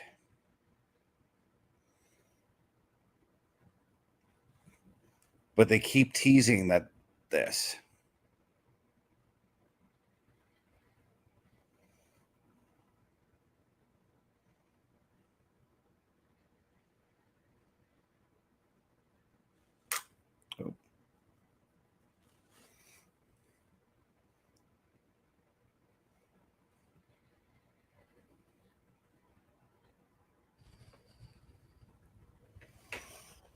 But right now, we are getting ready for a triple threat action for the first male to qualify for the men's Money in the Bank.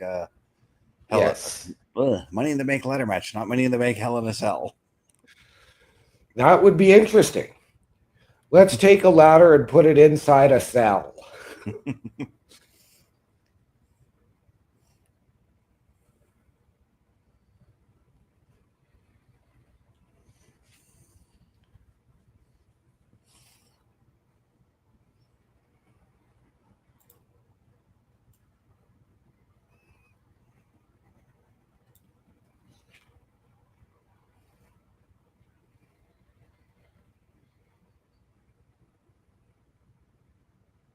But as they head to commercial, what do you say we head to commercial? I think that is a great idea. Yeah. Let's show everybody what we got going on with the Turnbuckle Affiliation Program.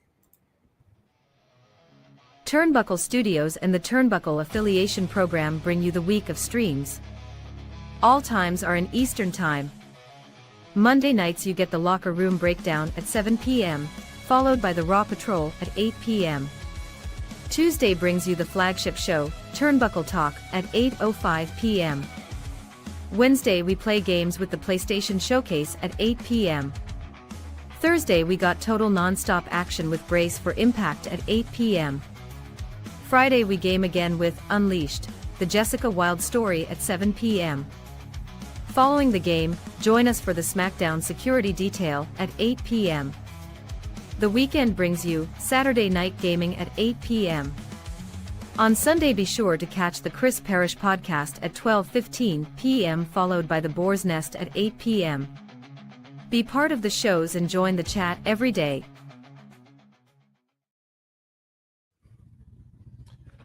Look at that, no loop. Oh, wow. Right? But if you want to put yourself into a loop, why don't you loop on over to turnbucklestudios.org where you can meet and greet with myself, OMD, Bub, Chris Parrish, Carl Carafel. From there, you'll be able to reach out to us, be able to gather any kind of information, whether it's you want to learn about podcasting or you just want to reach out and do some sort of collaborations with us. Yeah, what do you expect to come out of this triple threat match here? As we already see, Solo is at ringside with both Jeff Cobb and Jacob Fatu. I do think, as we discussed earlier in the show, I think that Rey Fenix, being the outlier here, is going to win this match. But I also wonder if we're going to see some blood ties between Solo and Jimmy in this match. Mm-hmm. Now, I've got to wonder, too, because we already saw his presence being felt. Because we already suspected that Jacob and Jeff Cobb could very well make their way and get involved in this match. But I get this feeling that LA Knight may come out and try and put a stop to that. Right. And I have to wonder, and I'm going to just speculate a little bit here. With having Rey Fenix as our outlier and our pick to win this match, do we see Penta win a qualifier on Raw, and that's how we sort of see the initial coming together of the Lucha Brothers in WWE? It'd be interesting to see it. I mean, we know they have no qualms about facing each other, as they have done numerous times in the past.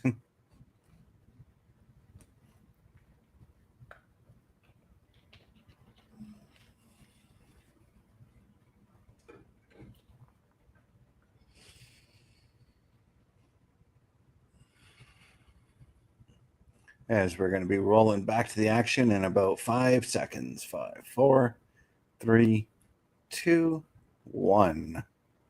Okay, so you are about 3 seconds ahead of me.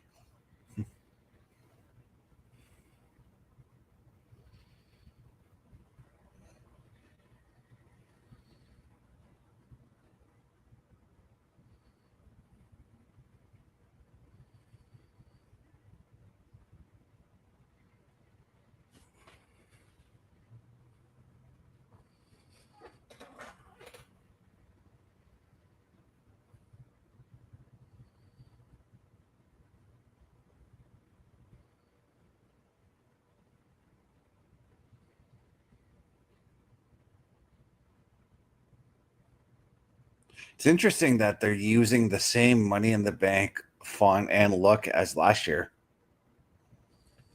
It's been a consistent font, and the briefcases have always been the same. It's just been the design for whoever wins it. Well, I'm talking about the graphics for the paper for the PLE. Oh yeah, it's the same. It's the same exact one as last year.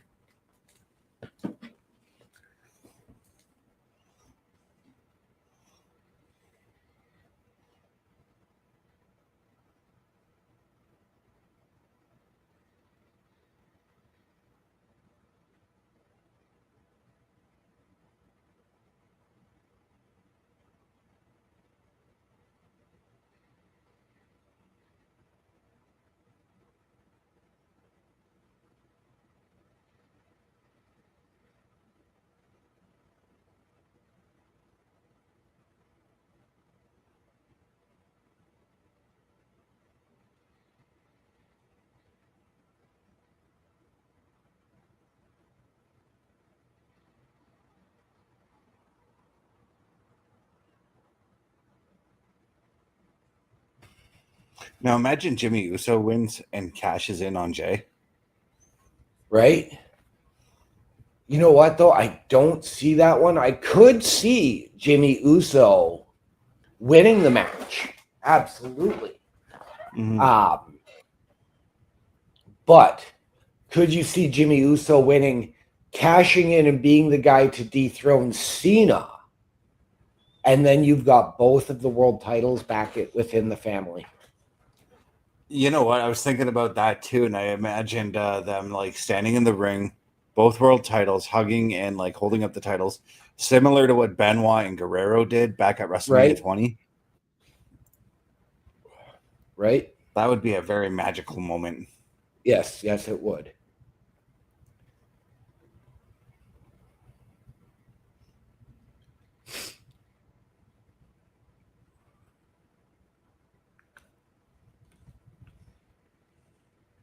It's a lot of red flashing lights there. I can't look at it.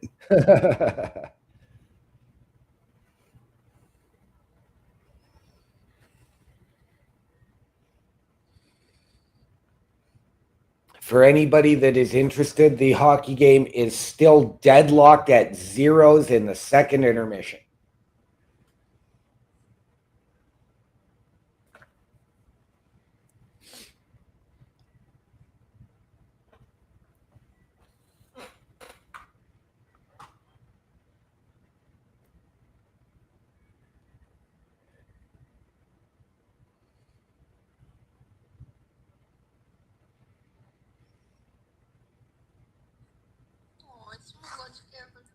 Oh, and Ray Fenix is making his way into the ring there.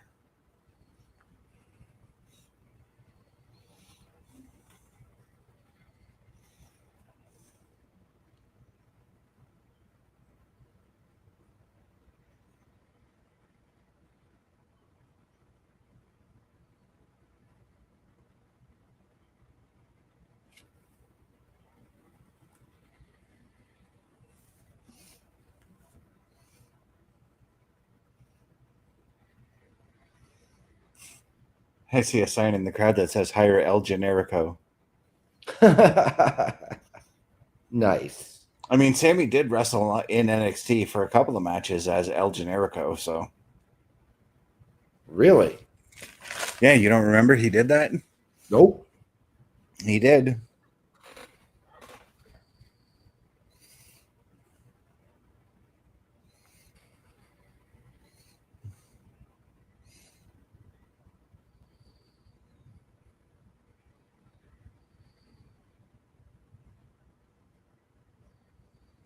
I remember being super excited about Sammy coming to NXT and Kevin Owens as well.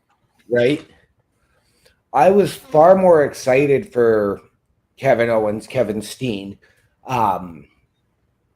just because I wasn't familiar with Sami Zayn until I realized that, or found out that it was El Generico. Yeah. But I was still, I've always been a bigger KO fan than I was of Sammy.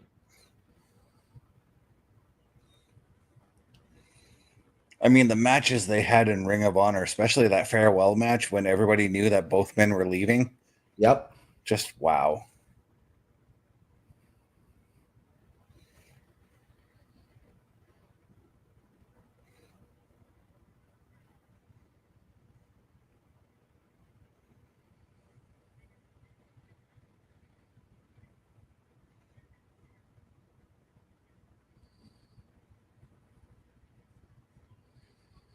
Solo right now doing the smart thing, catching his breath on the outside while Fenix and Jimmy,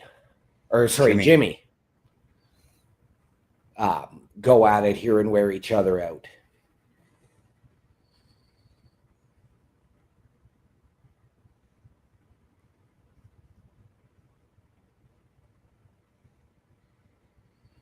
And again, that's you're taking a little bit of strategy out of my playbook whenever I did triple threat matches. Right?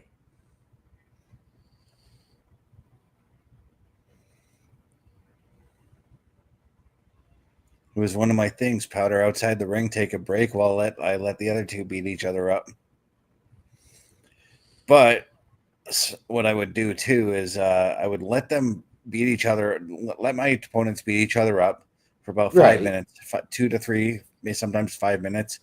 When they weren't expecting it, I'd come in, maybe do something like grab both their heads and slam them together and then, dominate the match. Yeah.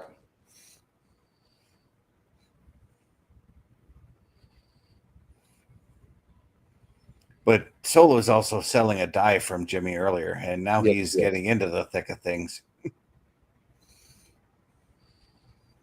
I wonder who Jeff Cobb's first opponent is going to be when he actually gets in the ring.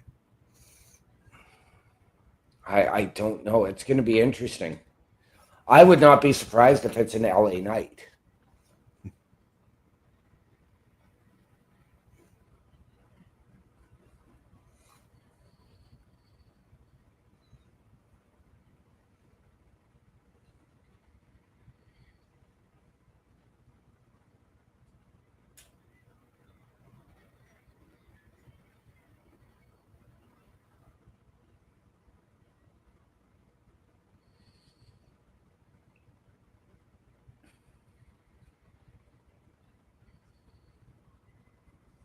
I got to expect that we're going to see Tama Tonga and Tonga Loa come back sometime soon. I would hope so, but I mean, we don't know where Tonga is from his injury from Survivor Series.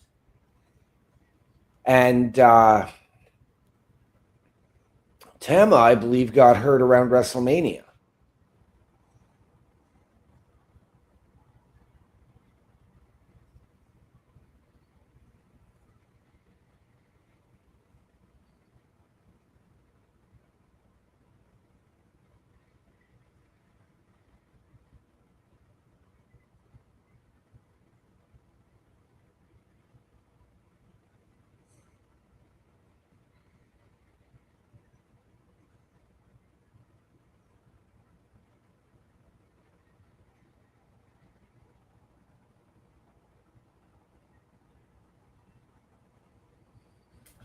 Because one of the things I'm wondering is where do they stand with this whole Jeff Cobb suddenly joining their group? Right? Because I could honestly see this branching off into two different groups, as you could see Jacob Fatu take Tama Tonga and Tonga Loa, and Solo have Jeff Cobb and Bronson Reed when he's ready to return. Mm-hmm. And again, I know we talked about this before, but we're still waiting on when Hikuleo shows up. Well, from everything I have heard recently, they are sort of anticipating Hikuleo this month or next in NXT. But that was the last thing I've read. He has been working live events for NXT. Okay, so yeah, I guess putting him on NXT is a better move. Keeps him away from the Bloodline Samoan thing. Maybe gets him to do his own thing.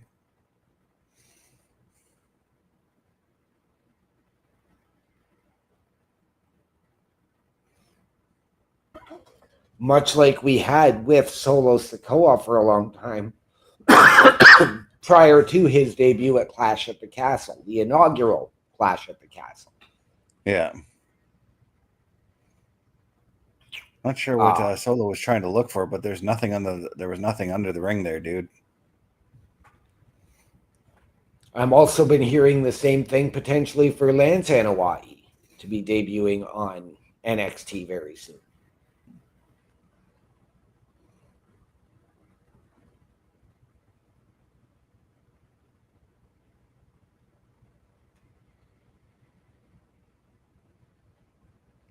I was thinking about like my dark horse picks for Money in the Bank.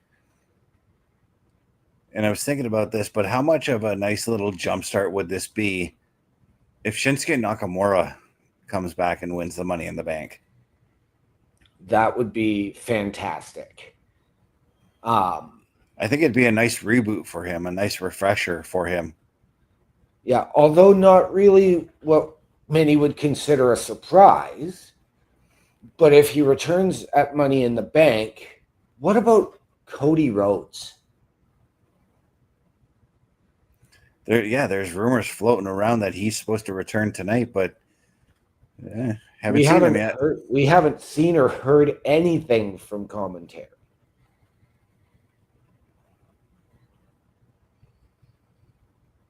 And those rumors are probably just because of the fact that they are in Greensboro, North Carolina, rich wrestling history, the NWA. And when you think of NWA, you think of Ric Flair, you think of Dusty Rhodes. Right. You think of Harley Race, you know? Yep. And I just mentioned like their three greatest NWA champions.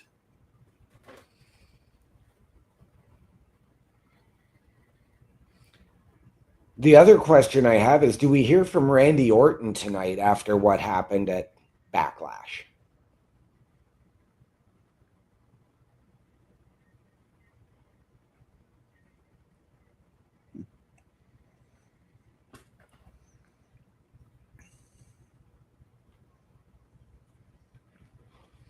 Yeah, that's another thing I was thinking about too.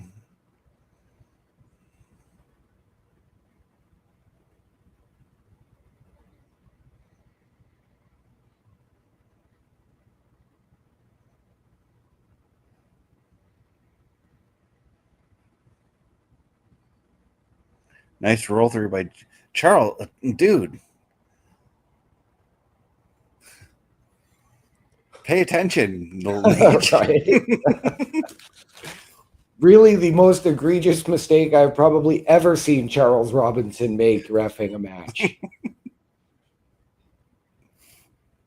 He was so enamored with whatever Jimmy was doing that he didn't see Ray Fenix rolling up a solo. Right. And right now we only see, as they referred to him earlier, JC at ringside. We don't see Jacob.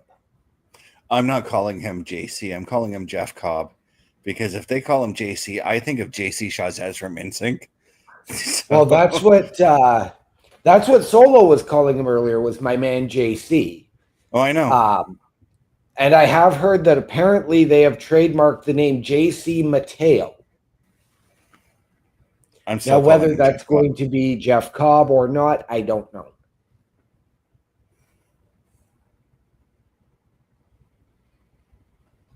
I have personal reasons to hate the name Mateo. So.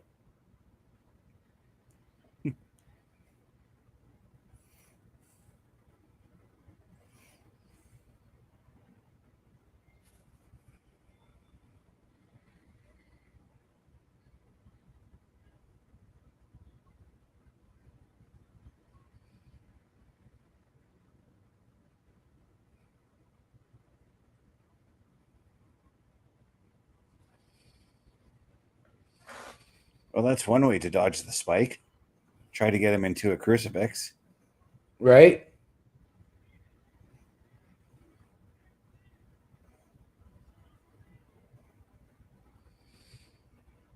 And Jimmy falling in to break up the pinfall.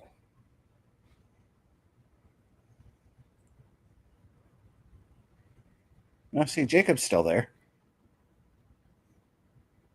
Oh. He's just not getting as involved in the match as Jeff Cobb has been. Right.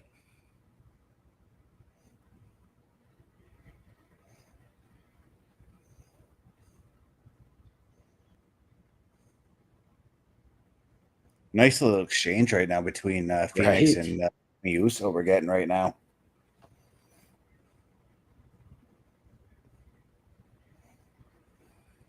I mean, just talk about how much faith the WWE is putting into you. If you're only like a month and a half into your career and you're taking on some of your top guys, some of the WWE's top guys right now in Jimmy and Solo. Right.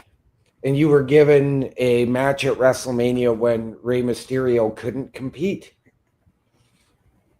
Like that just shows just how much faith WWE has right now in Rey Fenix and even in Penta over on Raw.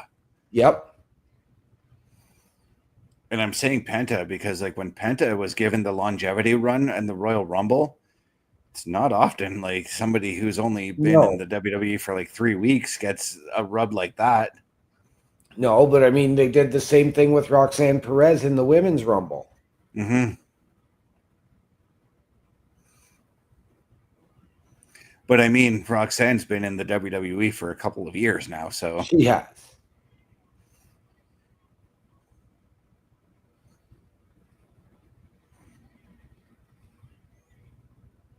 And I know a lot of people don't put a lot of stock into being put in the Royal Rumble for a long period of time.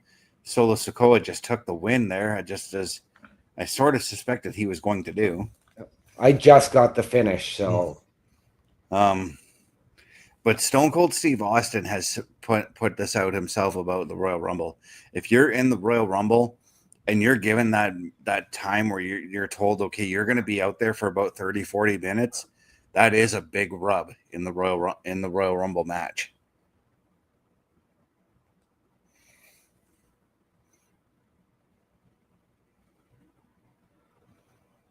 And Austin got that kind of run 2 years in a row because in the '96 Royal Rumble, granted he didn't make it down to the Final Four. He was supposed to make it to the Final Four until he accidentally slipped going over the top rope from a clothesline from Patu.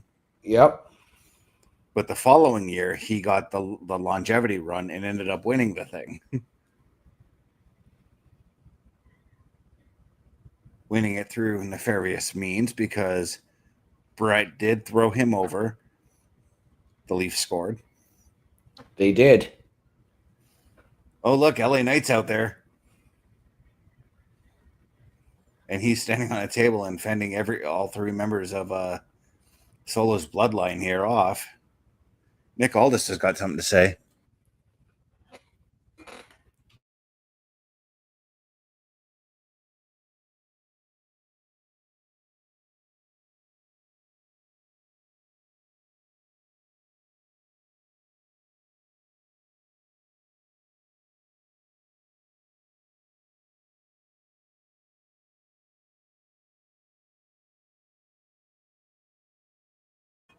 Well, now, Jeff Cobb's making his in-ring debut next. Wow. And you kind of called that out on a whim with Jeff Cobb's first match being LA Knight. Right? I just didn't have it being tonight. I was planning like 2 weeks down the road, you know? Yeah. I would have even gone to Saturday night's main event, but I think all the matches are filled up for that show right now. probably.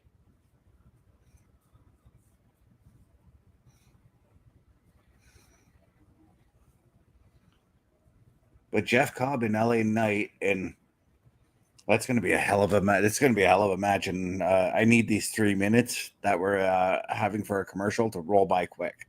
Yep. You and me both.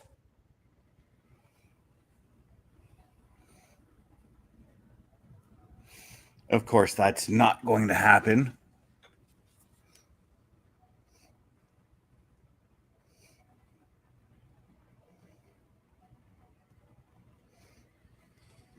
Clearing out my notifications on my phone. Right. And yes, ladies and gentlemen, there is still another 55 minutes or so to this show. We are 2 hours in, and it has just steadily picked up. Oh, yeah. There's lots to unwrap with this one for sure.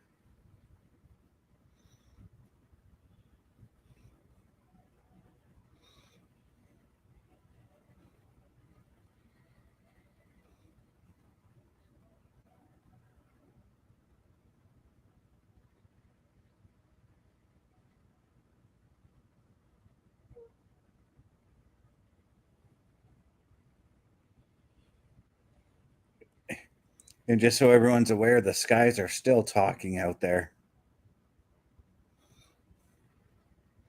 See, I'm not hearing anything out there right now, but Oh, I know, but the lightning is still going on. again, the window is behind me somewhat, so Yeah. Well, And my when you blinds see are- me look suddenly away, that's because I caught a flash of lightning. I love these. I love thunderstorms, by the way. They were So do the I. best. They were the best, especially at camp. They were awesome. Yep. There he is. We got a run in from Parrish. Yeah, How we doing, my friend? I'm doing very well. How are you?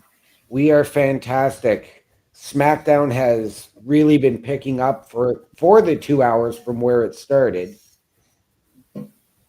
That's It's good. been a great show tonight. Yep. No, I'm good to hear. We are just a few weeks away from Money in the Bank, as I see. We are just about, a week and so away from Saturday night's main event. Yes. Yeah, and a And couple of business big has matches picked announced up tonight for- for that show. Yeah, I saw the steel cage match. Yep. Yep. John Cena and R-Truth has also been announced. That was something that was being rumored for since Backlash. So, Mhm. I mean, I think of all matches too. Like, what one did you not expect in John Cena's farewell tour? Right. But very happy we're getting. Yeah. Yeah.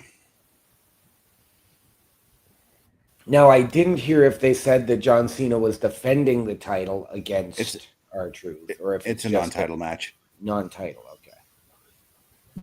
Oh, so they are calling him JC Mateo. I'm still going to call him Jeff Cobb. Yeah, that was a name that WWE did trademark a few weeks ago.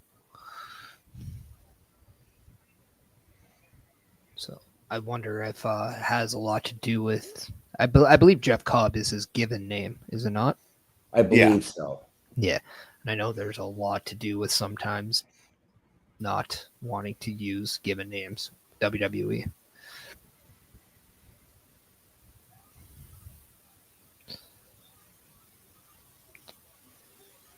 Oh, what an absolute time to pop in, and I get the artist formerly known as Jeff Cobb's first match in WWE.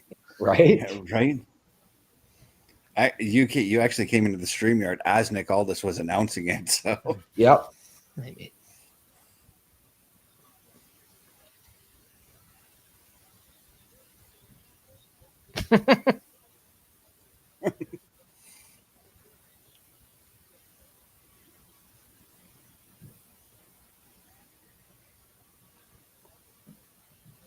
So Paris, just so you Now, it know, does look like- just Go in ahead. case you see OMD and I go offline, there is a lightning storm going on outside our houses right now.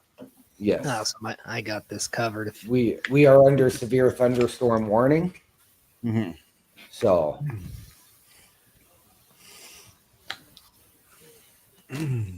the good thing is it can't knock my tablet out, and my tablet can switch to my phone data well, there you go. so that I can keep watching my game. There you go. And SmackDown, of course. Yes. Just say yes. Yes. Okay, there we go.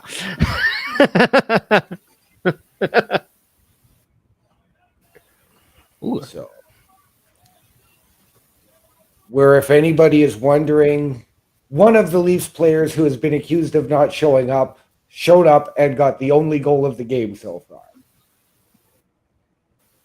Perfect. I missed Ty Domi.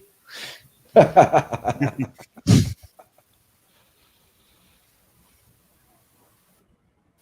was going to say I didn't know Dave Anderchuk was still playing. No. It was Dougie. Come on. Sergei Berezin. Right. Lonnie Bahanis. L.A. No, that is on our screens for the Smackdown Security Detail as he is putting a fight to JC Mateo. That's right, Jeff Cobb, now known as JC Mateo. Now, Yes, and Solo and Jacob both still at ringside for this match as well. yeah, and right now, I don't know. I did not see the opening segment. I know they had one where they introduced JC to the fold. Did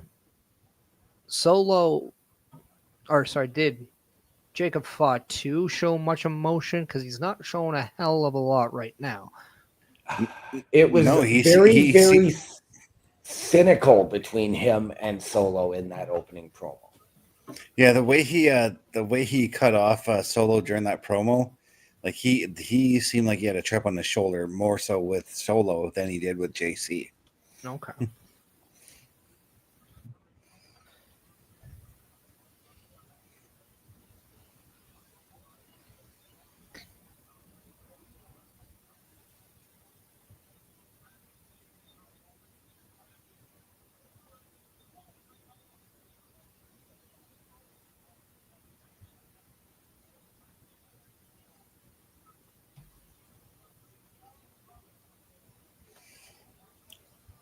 But JC just showing that raw power that we've come to know him to have when he wrestled in Japan.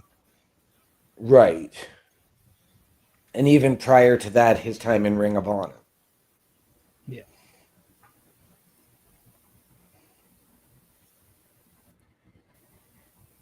Now, Jeff Cobb even spent a few moments in AEW as well, Yes, but he did. mainly known for his work in New Japan Pro Wrestling. So I think a lot of the American and maybe even now Canadian audiences, we'll just say the Netflix audience, will see a lot more of what everyone else knew. Yes. Now, admittedly, I am not a huge fan of Jeff Cobb or JC Mateo. Well, I mean, JC Mateo, this is his debut match, so we don't know much I- about him. No, but I'm going back to what I watched of him in Ring of Honor and the little bit of stuff I watched from him in Japan. I am just not sold. I've never been a big fan. You watched JC Mateo in New Japan? As part of the United Empire, yes. When I used to get it on Access TV at 10 p.m. right after Impact. I love it. But JC Mateo was not employed by New Japan, nor was he employed by Ring of Honor. Jeff Cobb was. Cobb. Same guy. But I was never sold. I was never a huge fan.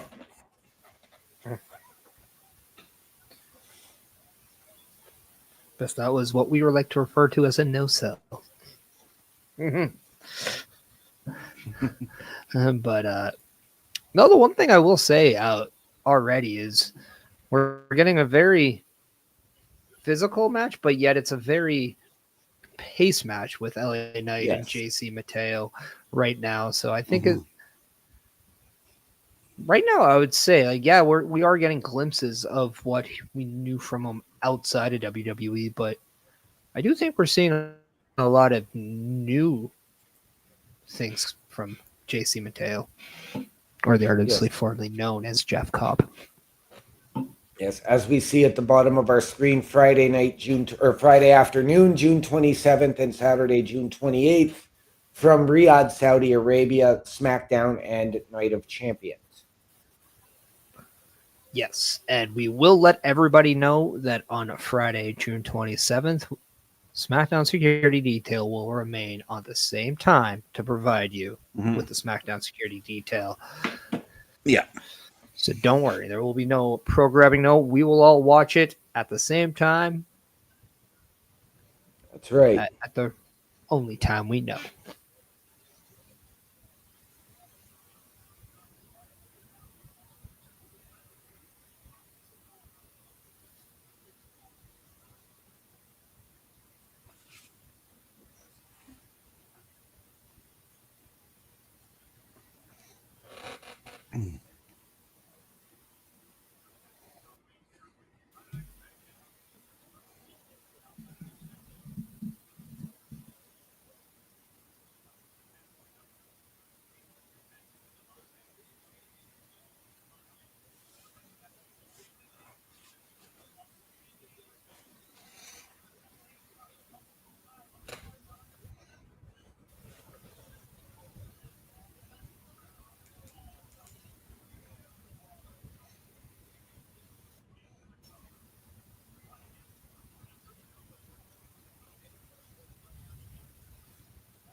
Given tonight's headlines, Alexa Bliss advances to the Money in the Bank ladder match.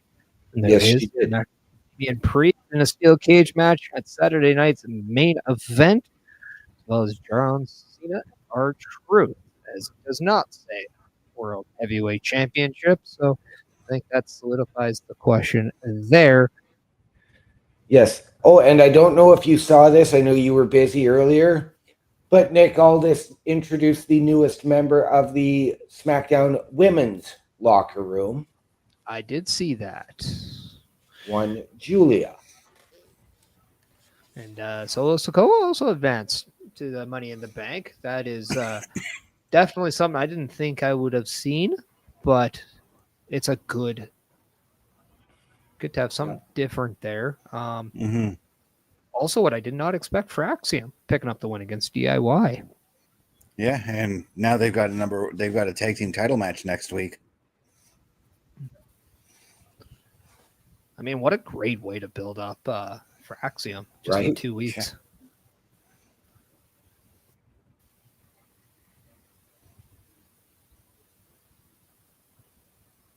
What a great way to build up Jeff Cobb. I mean, given your first match against a guy like LA Knight. Yep. And you've given it some time. I mean, I can't wait to see Jeff Cobb, but this JC Mateo guy is fantastic. Yeah, I'm calling him Jeff Cobb for personal reasons because I cannot stand the name Mateo.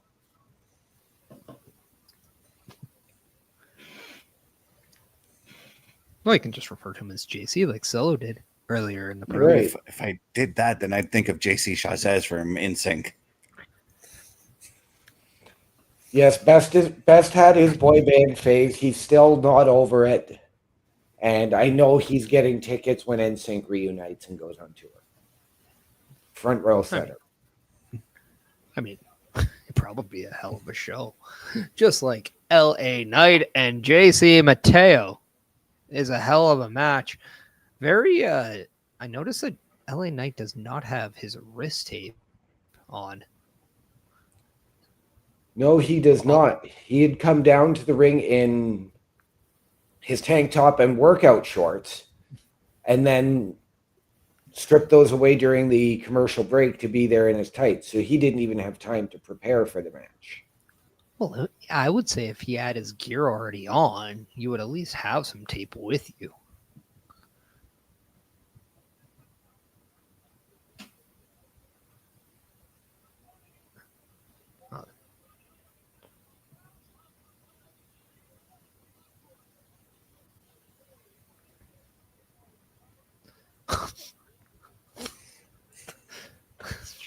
So, what are you doing?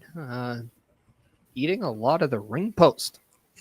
I would say that's what he's doing.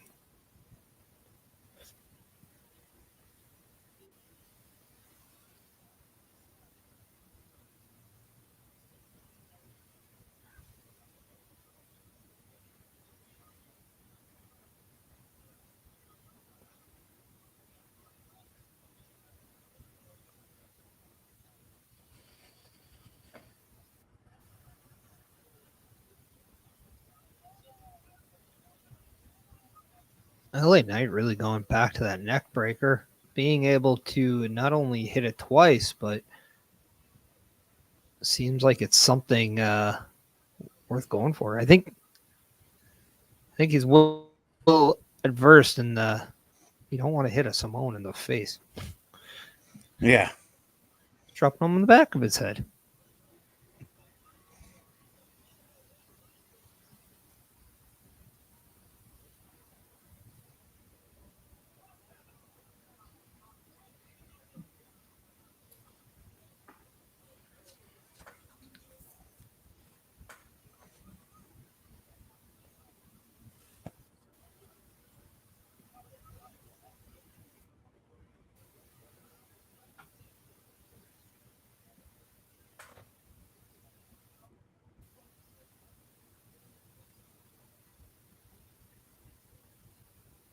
That's right. Still to come is the main event of Nia Jax taking on Tiffany Stratton for that women's world title.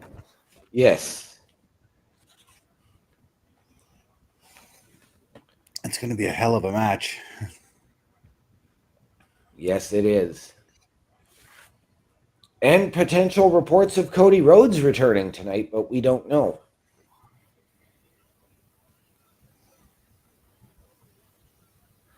There were reports a few weeks ago that this was the SmackDown he was advertised for, not necessarily on screen, but an appearance nonetheless. So I wonder if we would see Cody Rhodes or if we will get just a video package of some sort.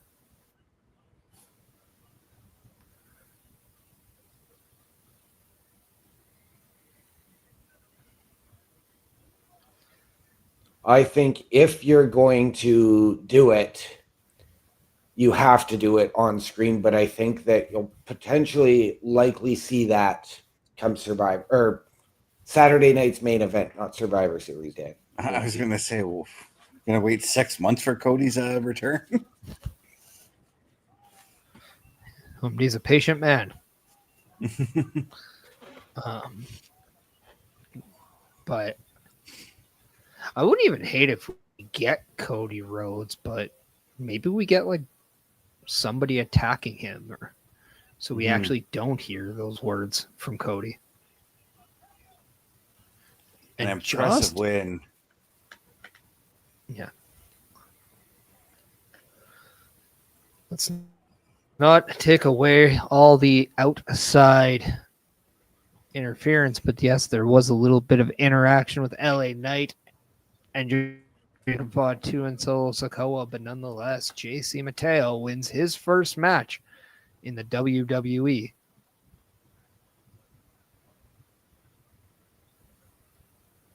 So now that LA Knight has not only taken the pinfall at Backlash,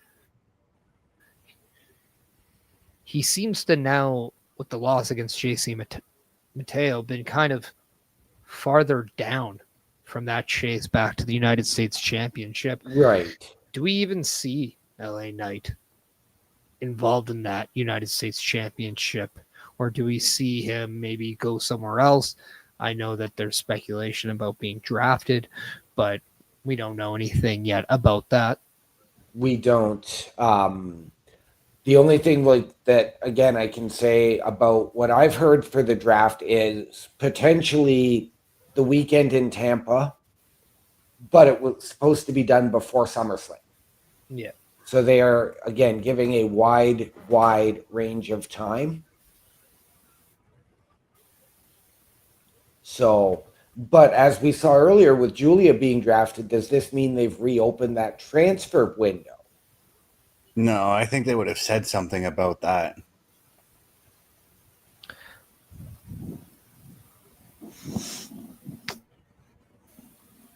To be fair, we never knew if Roxanne Perez or Julia were free agents or if they were exclusive to any show. So it's a good question though, because I don't know if you can necessarily say for sure.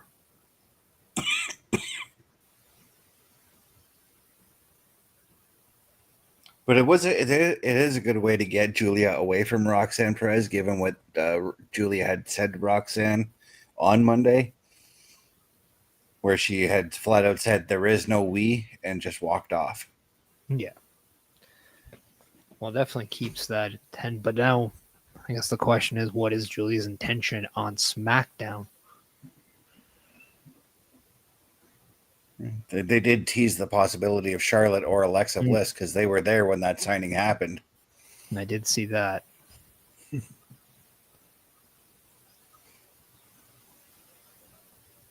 And to be fair, I'd love to see Julia and Charlotte have a match.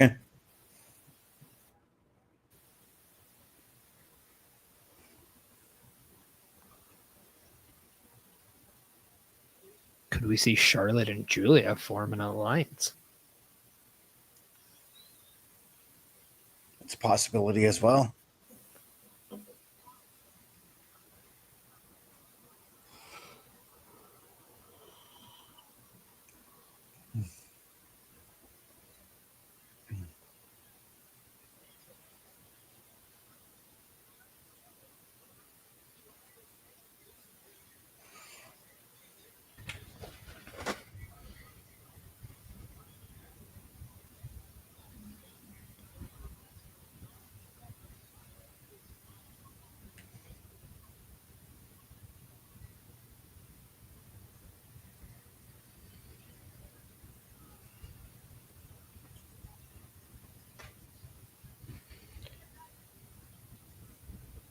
This coming Monday, Jey Uso battles Braun Breaker.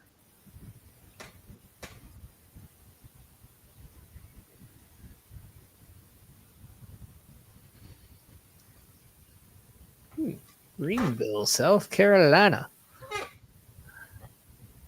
That's one of the cities I was in last summer. Yes, Nice. it was. They're in Greensboro, North Carolina tonight. Spent more time in Simpsonsville, but I was there for a little bit.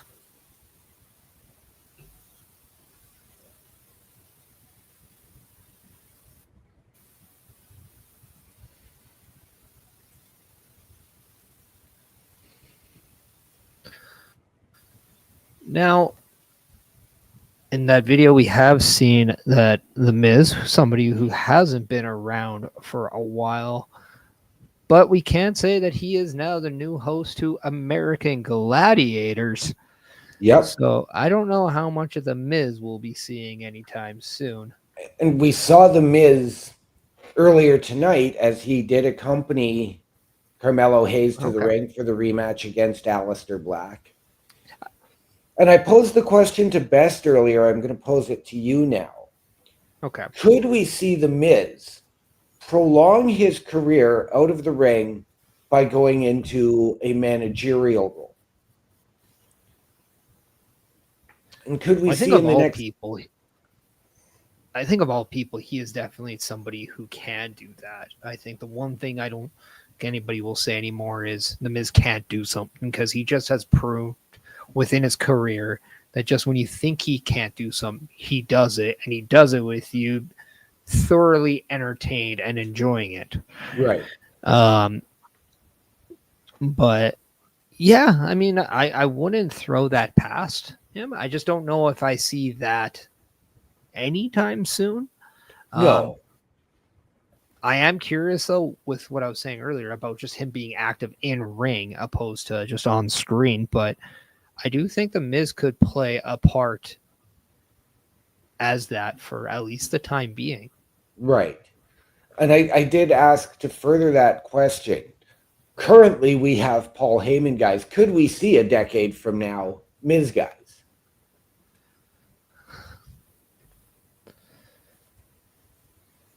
Yeah, it'll be very interesting if he was to go that route.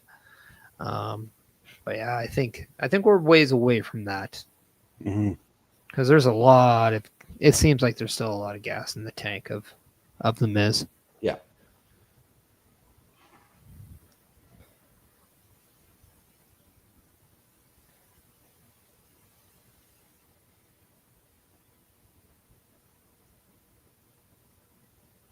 Which just surprises me, given like how long The Miz has actually been employed by the WWE.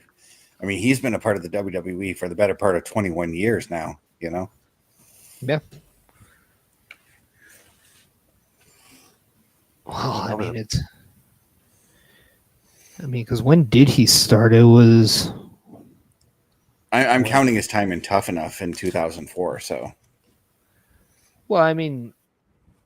Yeah, I mean, he probably was a mainstay from just shy after that. So we've known who he is for a bit. But I know there was a little bit of a layoff from that Tough Enough to when we saw Mike Mizanin on television.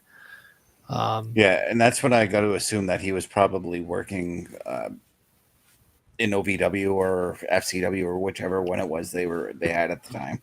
Deep South. Yeah. Mm-hmm. Ooh, promo video from Nakamura right now. Calling out LA Knight, so that might tell us the direction for LA Knight.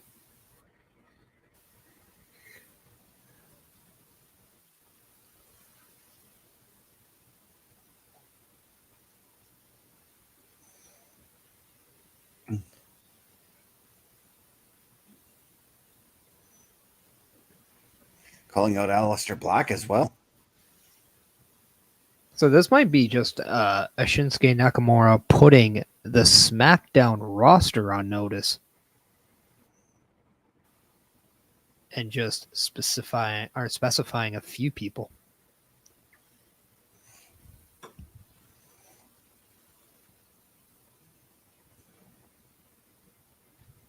Do we see this as a Money in the Bank qualifier next week?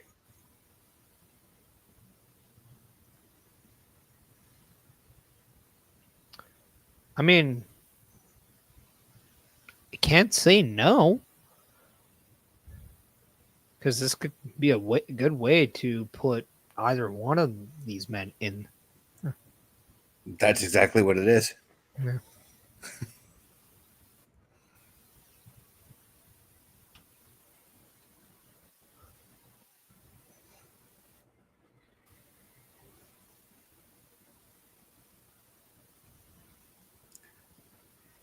I did call Nakamura out as a possible dark horse pick to win the Money in the Bank earlier. You did. And I've made Aleister Black my pick to win the men's Money in the Bank.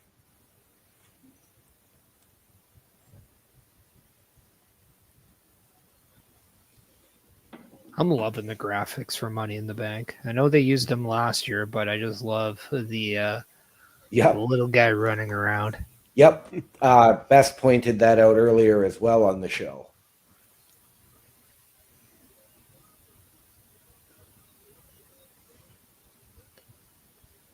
And we have Julia versus Charlotte versus Selena Vega next week in another triple threat qualifying match.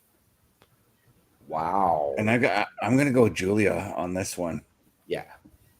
I will too, only because I can potentially see Chelsea Green or the Secret Harvest getting involved to cost Selena Vega. Mm-hmm.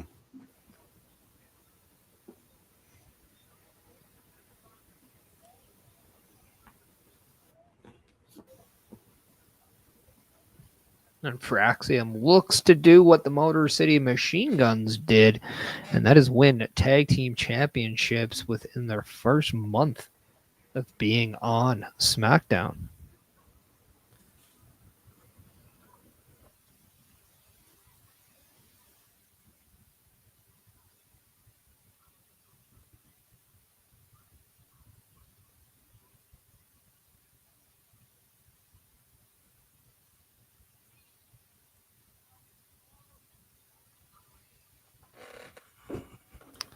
So we see Naomi lurking in the backgrounds as Tiffany Stratton and one Jade Cargill are having a conversation.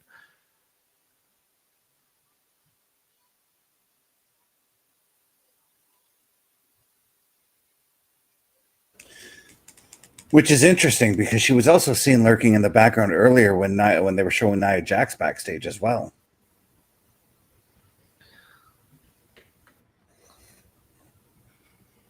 Could this just be a way for Naomi to keep caution on the WWE Women's SmackDown landscape? 100% towards.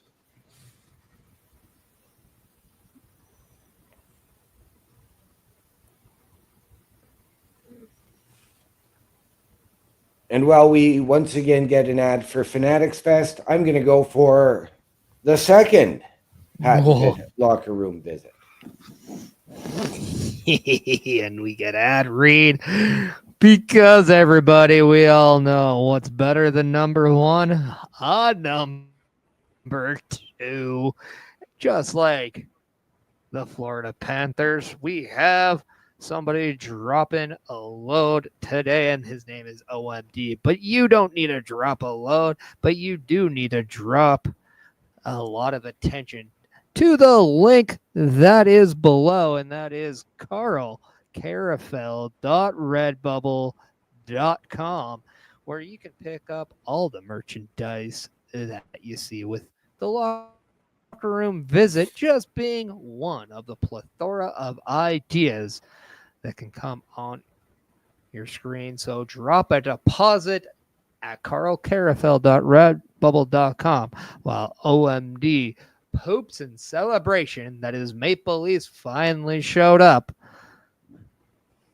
because we know he is going to be pissing out a lot of troubles come Game 7.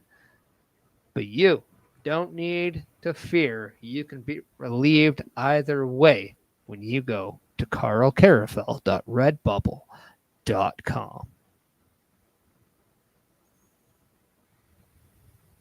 Well said. Thank you.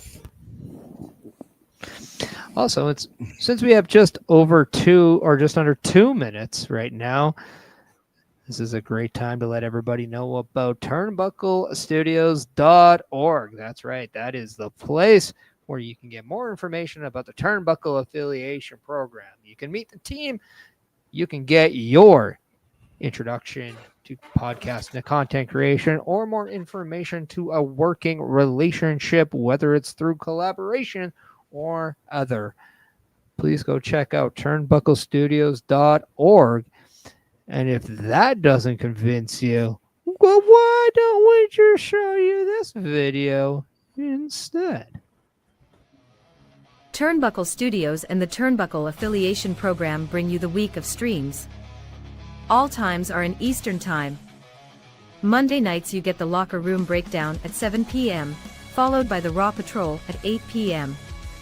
Tuesday brings you the flagship show, Turnbuckle Talk, at 8:05 p.m. Wednesday we play games with the PlayStation Showcase at 8 p.m. Thursday we got total non-stop action with Brace for Impact at 8 p.m. Friday we game again with Unleashed, the Jessica Wilde story at 7 p.m. Following the game, join us for the Smackdown Security Detail at 8 p.m. The weekend brings you Saturday Night Gaming at 8 p.m. On Sunday be sure to catch the Chris Parrish podcast at 12:15 p.m. followed by the Boar's Nest at 8 p.m. Be part of the shows and join the chat every day.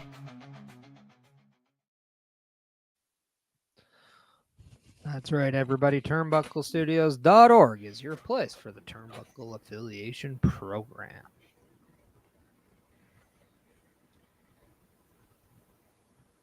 Perfect timing.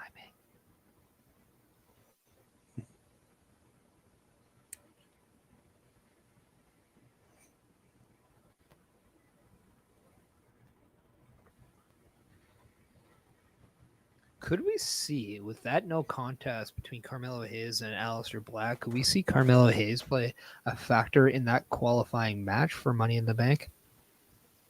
We could, but I think that it's going to be just as important for Carmelo Hayes to get himself into a qualifier maybe in 2 weeks to go into the Money in the Bank.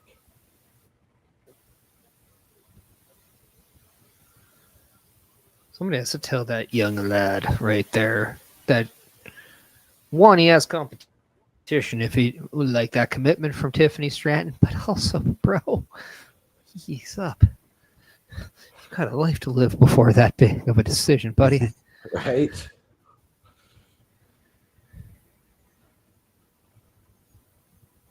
Speaking of a big decision, Tiffany Stratton does have a big decision in the form of Nia Jax. The woman she did take her championship from. We can say this is the official rematch, but we can also say that this could be the potential most dominant threat to Tiffany Stratton's championship thus far. Yeah, because we all know Nia is Absolutely. hungry to gain back that championship, and this could be a very dangerous Nia that Tiffany's up against tonight.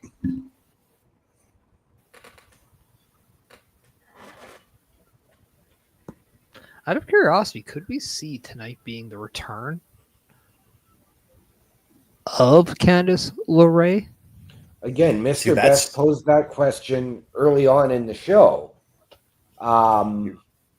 I could see it, but do we see somebody coming out to assist Tiffany if Candice LeRae is returning in the same role she had with Nia?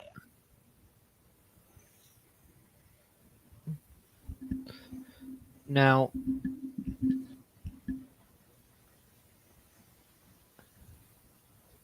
I mean, I think the obvious is you add Naomi, you add Jade Cargill to this, but if Candice LeRae is there, you'd have to think you're bringing in room for another baby face.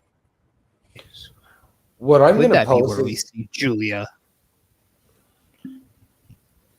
No, I was actually going to say, is this where we see the return of Bianca Belair from her broken hand or broken fingers?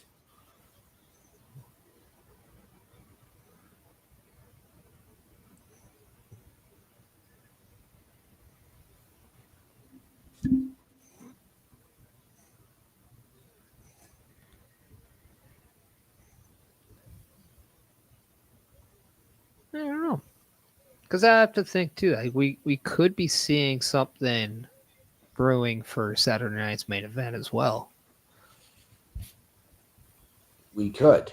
I mean, we do have a very, very busy month and a half with Saturday night's main event in a week, and that weekend in Tampa Bay, leading up to Worlds Collide and Money in the Bank on the 7th to Night of Champions on the 28th of June.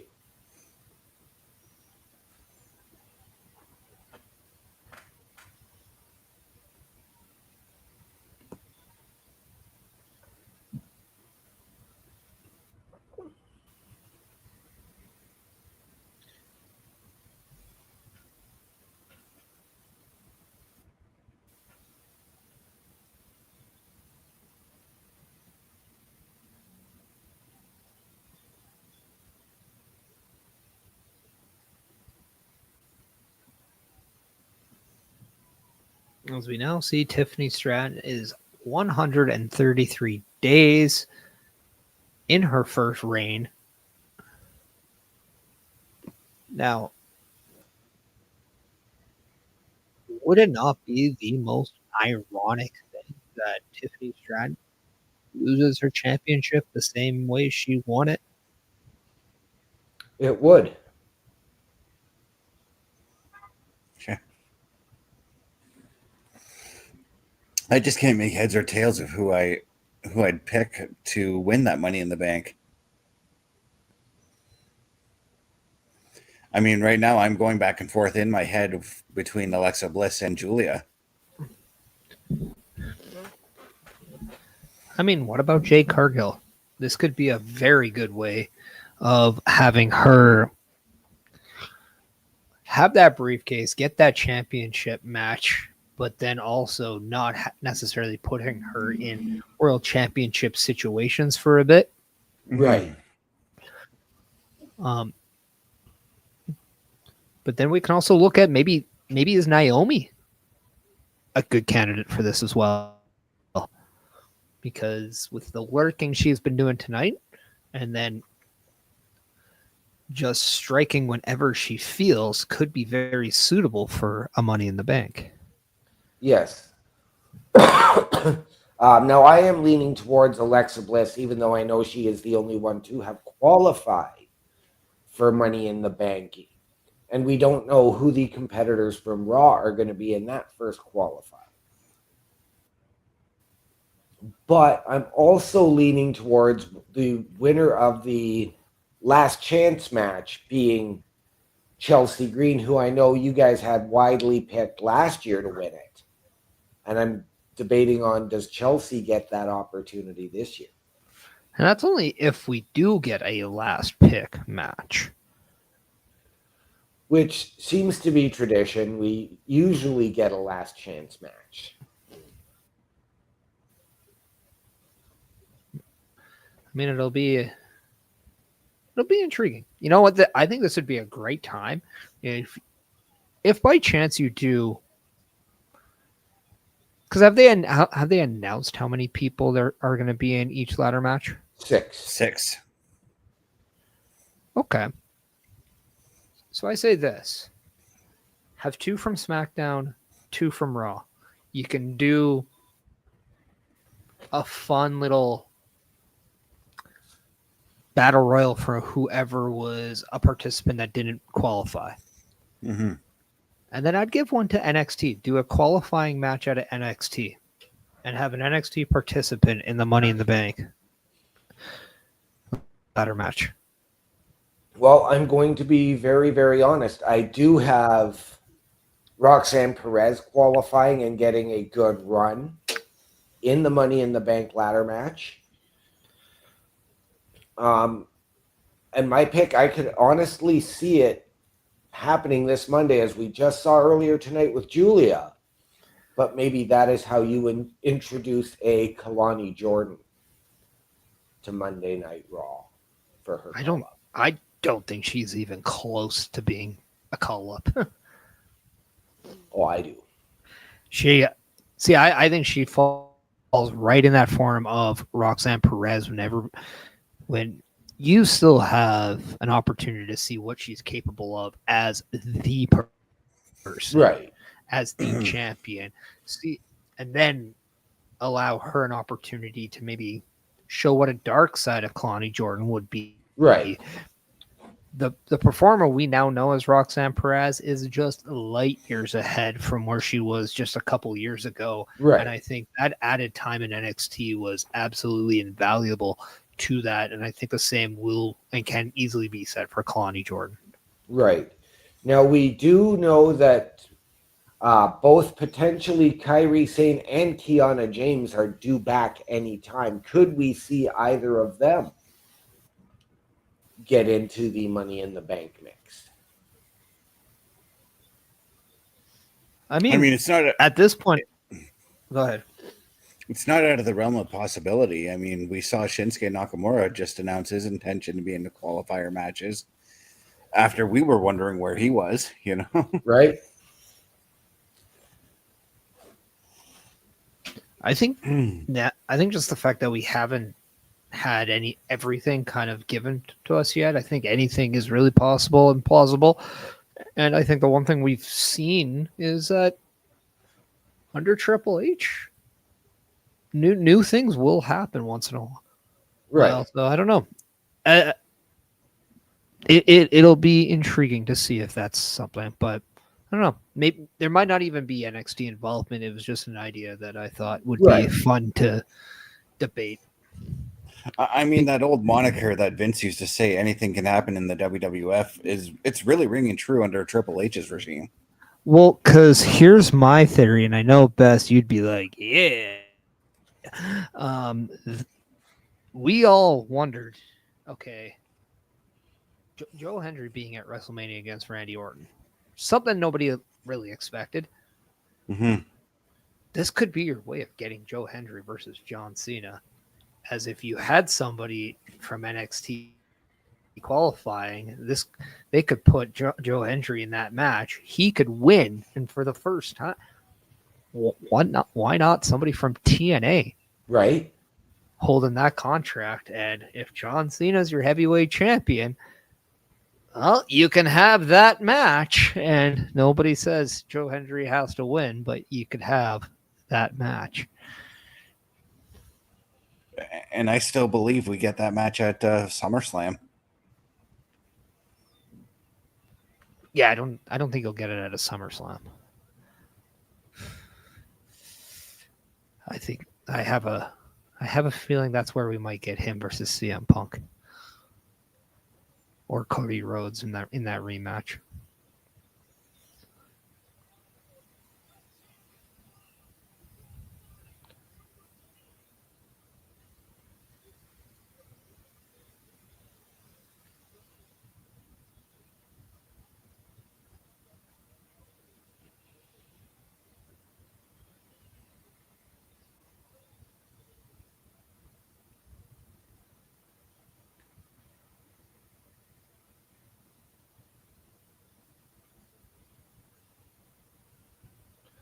Beautiful running missile drop kick from Tiffany Stratton.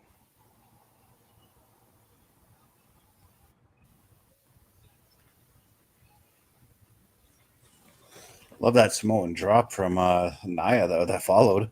Yep.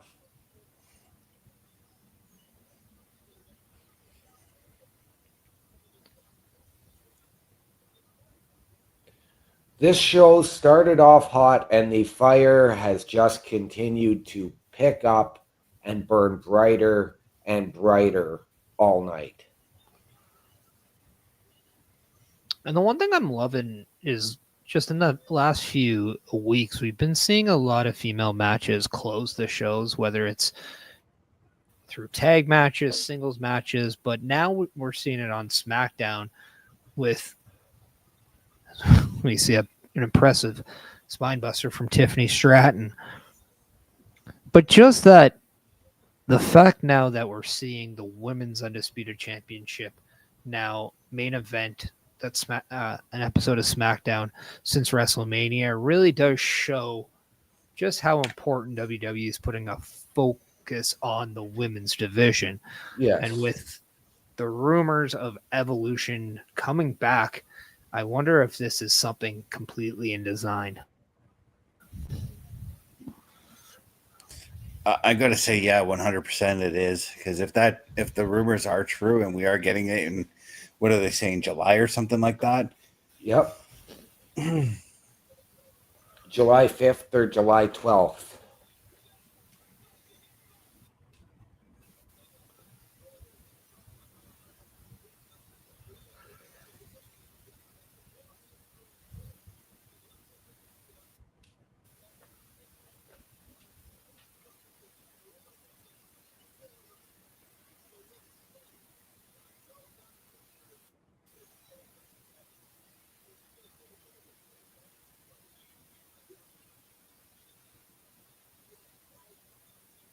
Now, I think it's once again time to just give flowers to Nia Jax and just how much she has proved everybody wrong since coming back to the WWE.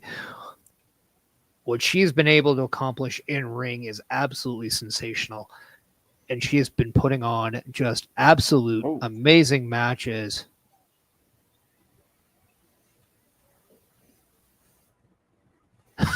And the athleticism we're seeing from Nia Jax now compared to what we saw then, complete game changer. I mean, I did not have on my bingo card Nia Jax doing a roll through on that power slam there. No. But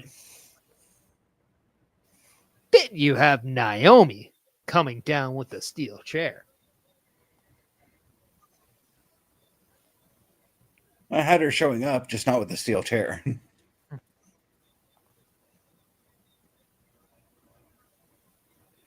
Now I got to think that Jade's going to make her presence felt. Yep.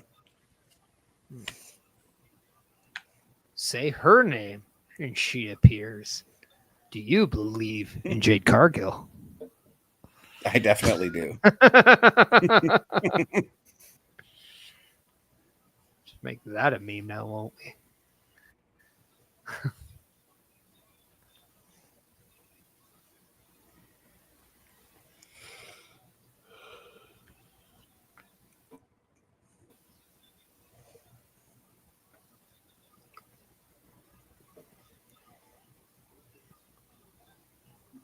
Oh, I thought that was going to be it. Well, that is how she won the championship with that prettiest moonsault ever, but not enough to get the job done tonight.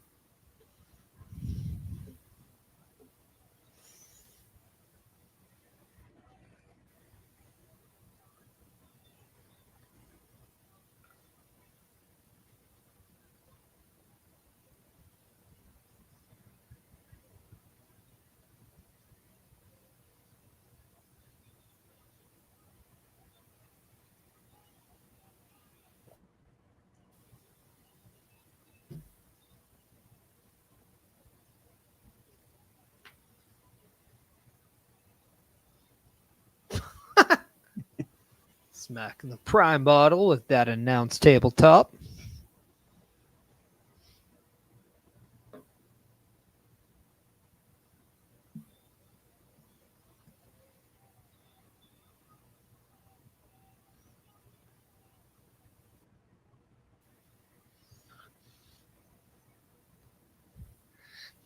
Now, if you didn't believe that they made serious changes to the announce tables, just look how much more durable they are.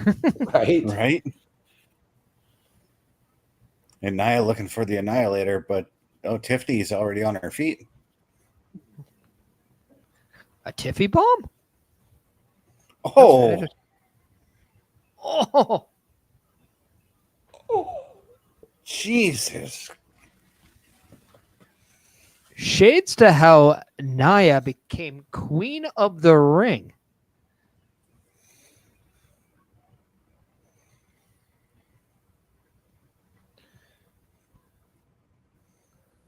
Looked like she was making Tiffy a pancake. Oh, she still wanted to walk off with the belt. Championship. But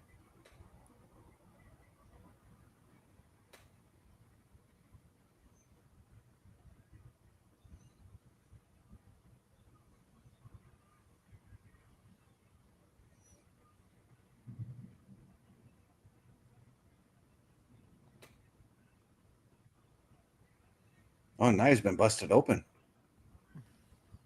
Yes, she has. And that's going to do it. What a Wow. finish. What a match. and as we talked about Nia Jax just bringing more to the table, what a shot she took with that steel chair. Yep. Now, I think it goes with saying I really hope she's okay. Yeah. But I think this puts some finality on that and truly solidifies Tiffany Stratton as not only the women's champion, but the true future of the women's division. So would it come definitely to any one part of it, that's for sure. Yeah. So would it come to any surprise to you if the Money in the Bank qualifier ends up being Jade Cargill, Naomi, and Nia Jax now?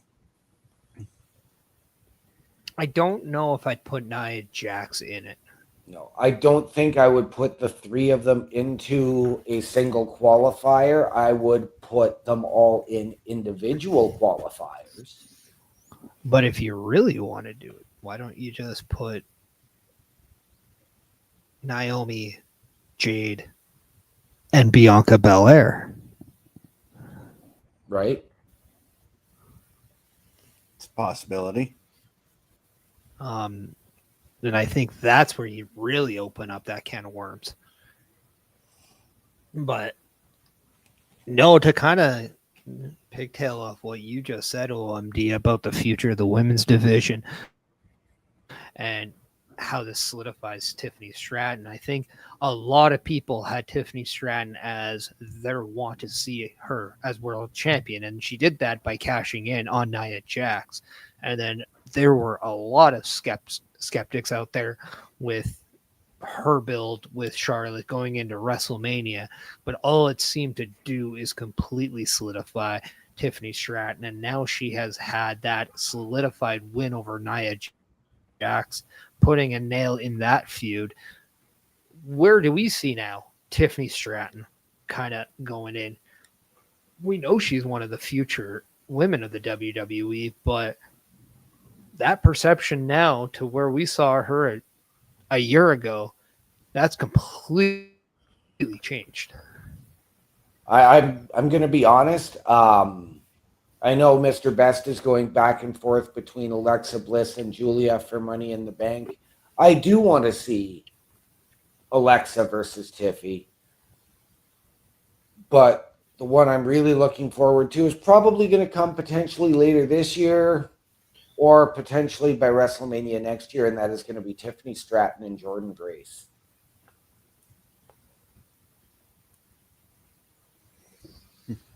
Yeah, and if NXT was to have a qualifying match, Jordynne Grace could very well be that person. Yep.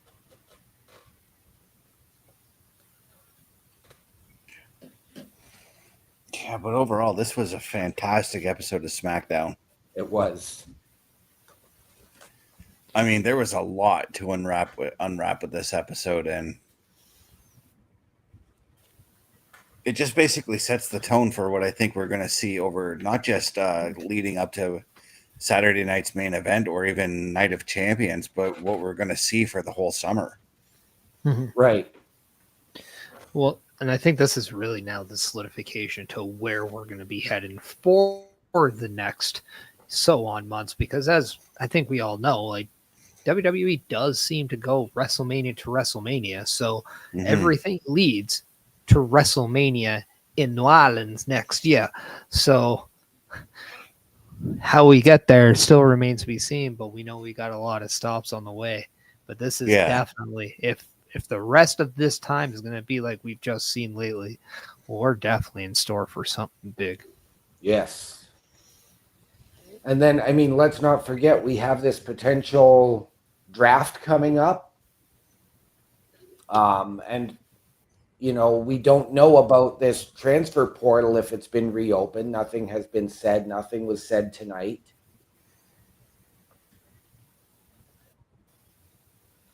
But we do know that Julia is no longer NXT. She is officially SmackDown. So that just adds another wrinkle in the women's division over on SmackDown. Because again, what is Julia's intention? What is her focus? Who does she ruffle the feathers first towards? That is something I'm very intrigued to find out. Right. We got the debut of JC Mateo, the artist formerly known as Jeff Cobb. So you are looking at a whole lot happened tonight. So in fairness, I think this is the time now where we do what best you were saying, and that's we now got to wrap that up. So best final words on SmackDown, and where can people find you? Yeah, this is just an overall outstanding show from the opening segment to the final bell. This is a SmackDown, guys, that if you've missed it, please watch it. You will love it. For those of you guys who have watched it tonight, go back and rewatch it. You guys will love it still. Right. I know. If you want to find me, you can find me at my link tree, lanktr.ee/Chris_best83. I know a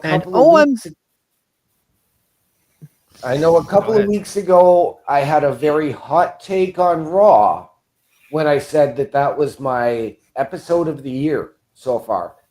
Tonight was my SmackDown episode of the year to this point. It started hot, and I've said it before, the fire just burned brighter and brighter, hotter and hotter. And where do we go from here? Ladies and gentlemen, there is a lot to unpack. To echo Mr. Best's sentiments, go back and rewatch the show or watch it again, or watch it if you haven't. But if you're looking for me, ladies and gentlemen, you can find me on my link tree, linktr.ee/OMD show. And up to you, Mr. Parrish. Well, to answer your question, where do we go from here? Easy. Next week. That's where we go. I think that's the most obvious answer. But if you want to follow me, that's easy. I also got the link tree. I also could be found for most WWE PLEs and for a lot of potential AEW ones at Beercade YEG, located at 10544 82nd Ave. You can check them out on Facebook, on Instagram, as X as well. If you want to follow me every Sunday at 12:15 p.m. on the 5 platforms of Doom, you can check out the Chris Parrish podcast, where this week, episode 77, Removing Doubt, will come live, and we will have a huge announcement on an interview that I just wrapped up tonight that I will announce then, so you don't want to miss it. In fact, I think you'll quite enjoy it. But with that, I put it back to you, Chris Best, as we send off for the night. Yeah, OMD. What are those famous words we like to go out on? Ladies and gentlemen, the world is a scary place. Take care of one another. From all of us here at Turnbuckle Studios and the Turnbuckle Affiliation Program, to those of you out there wherever you are, good night, good luck, we out. I'll be there when you tell. when you're losing your ground. Till the afterglow, the afterglow. One down, three down.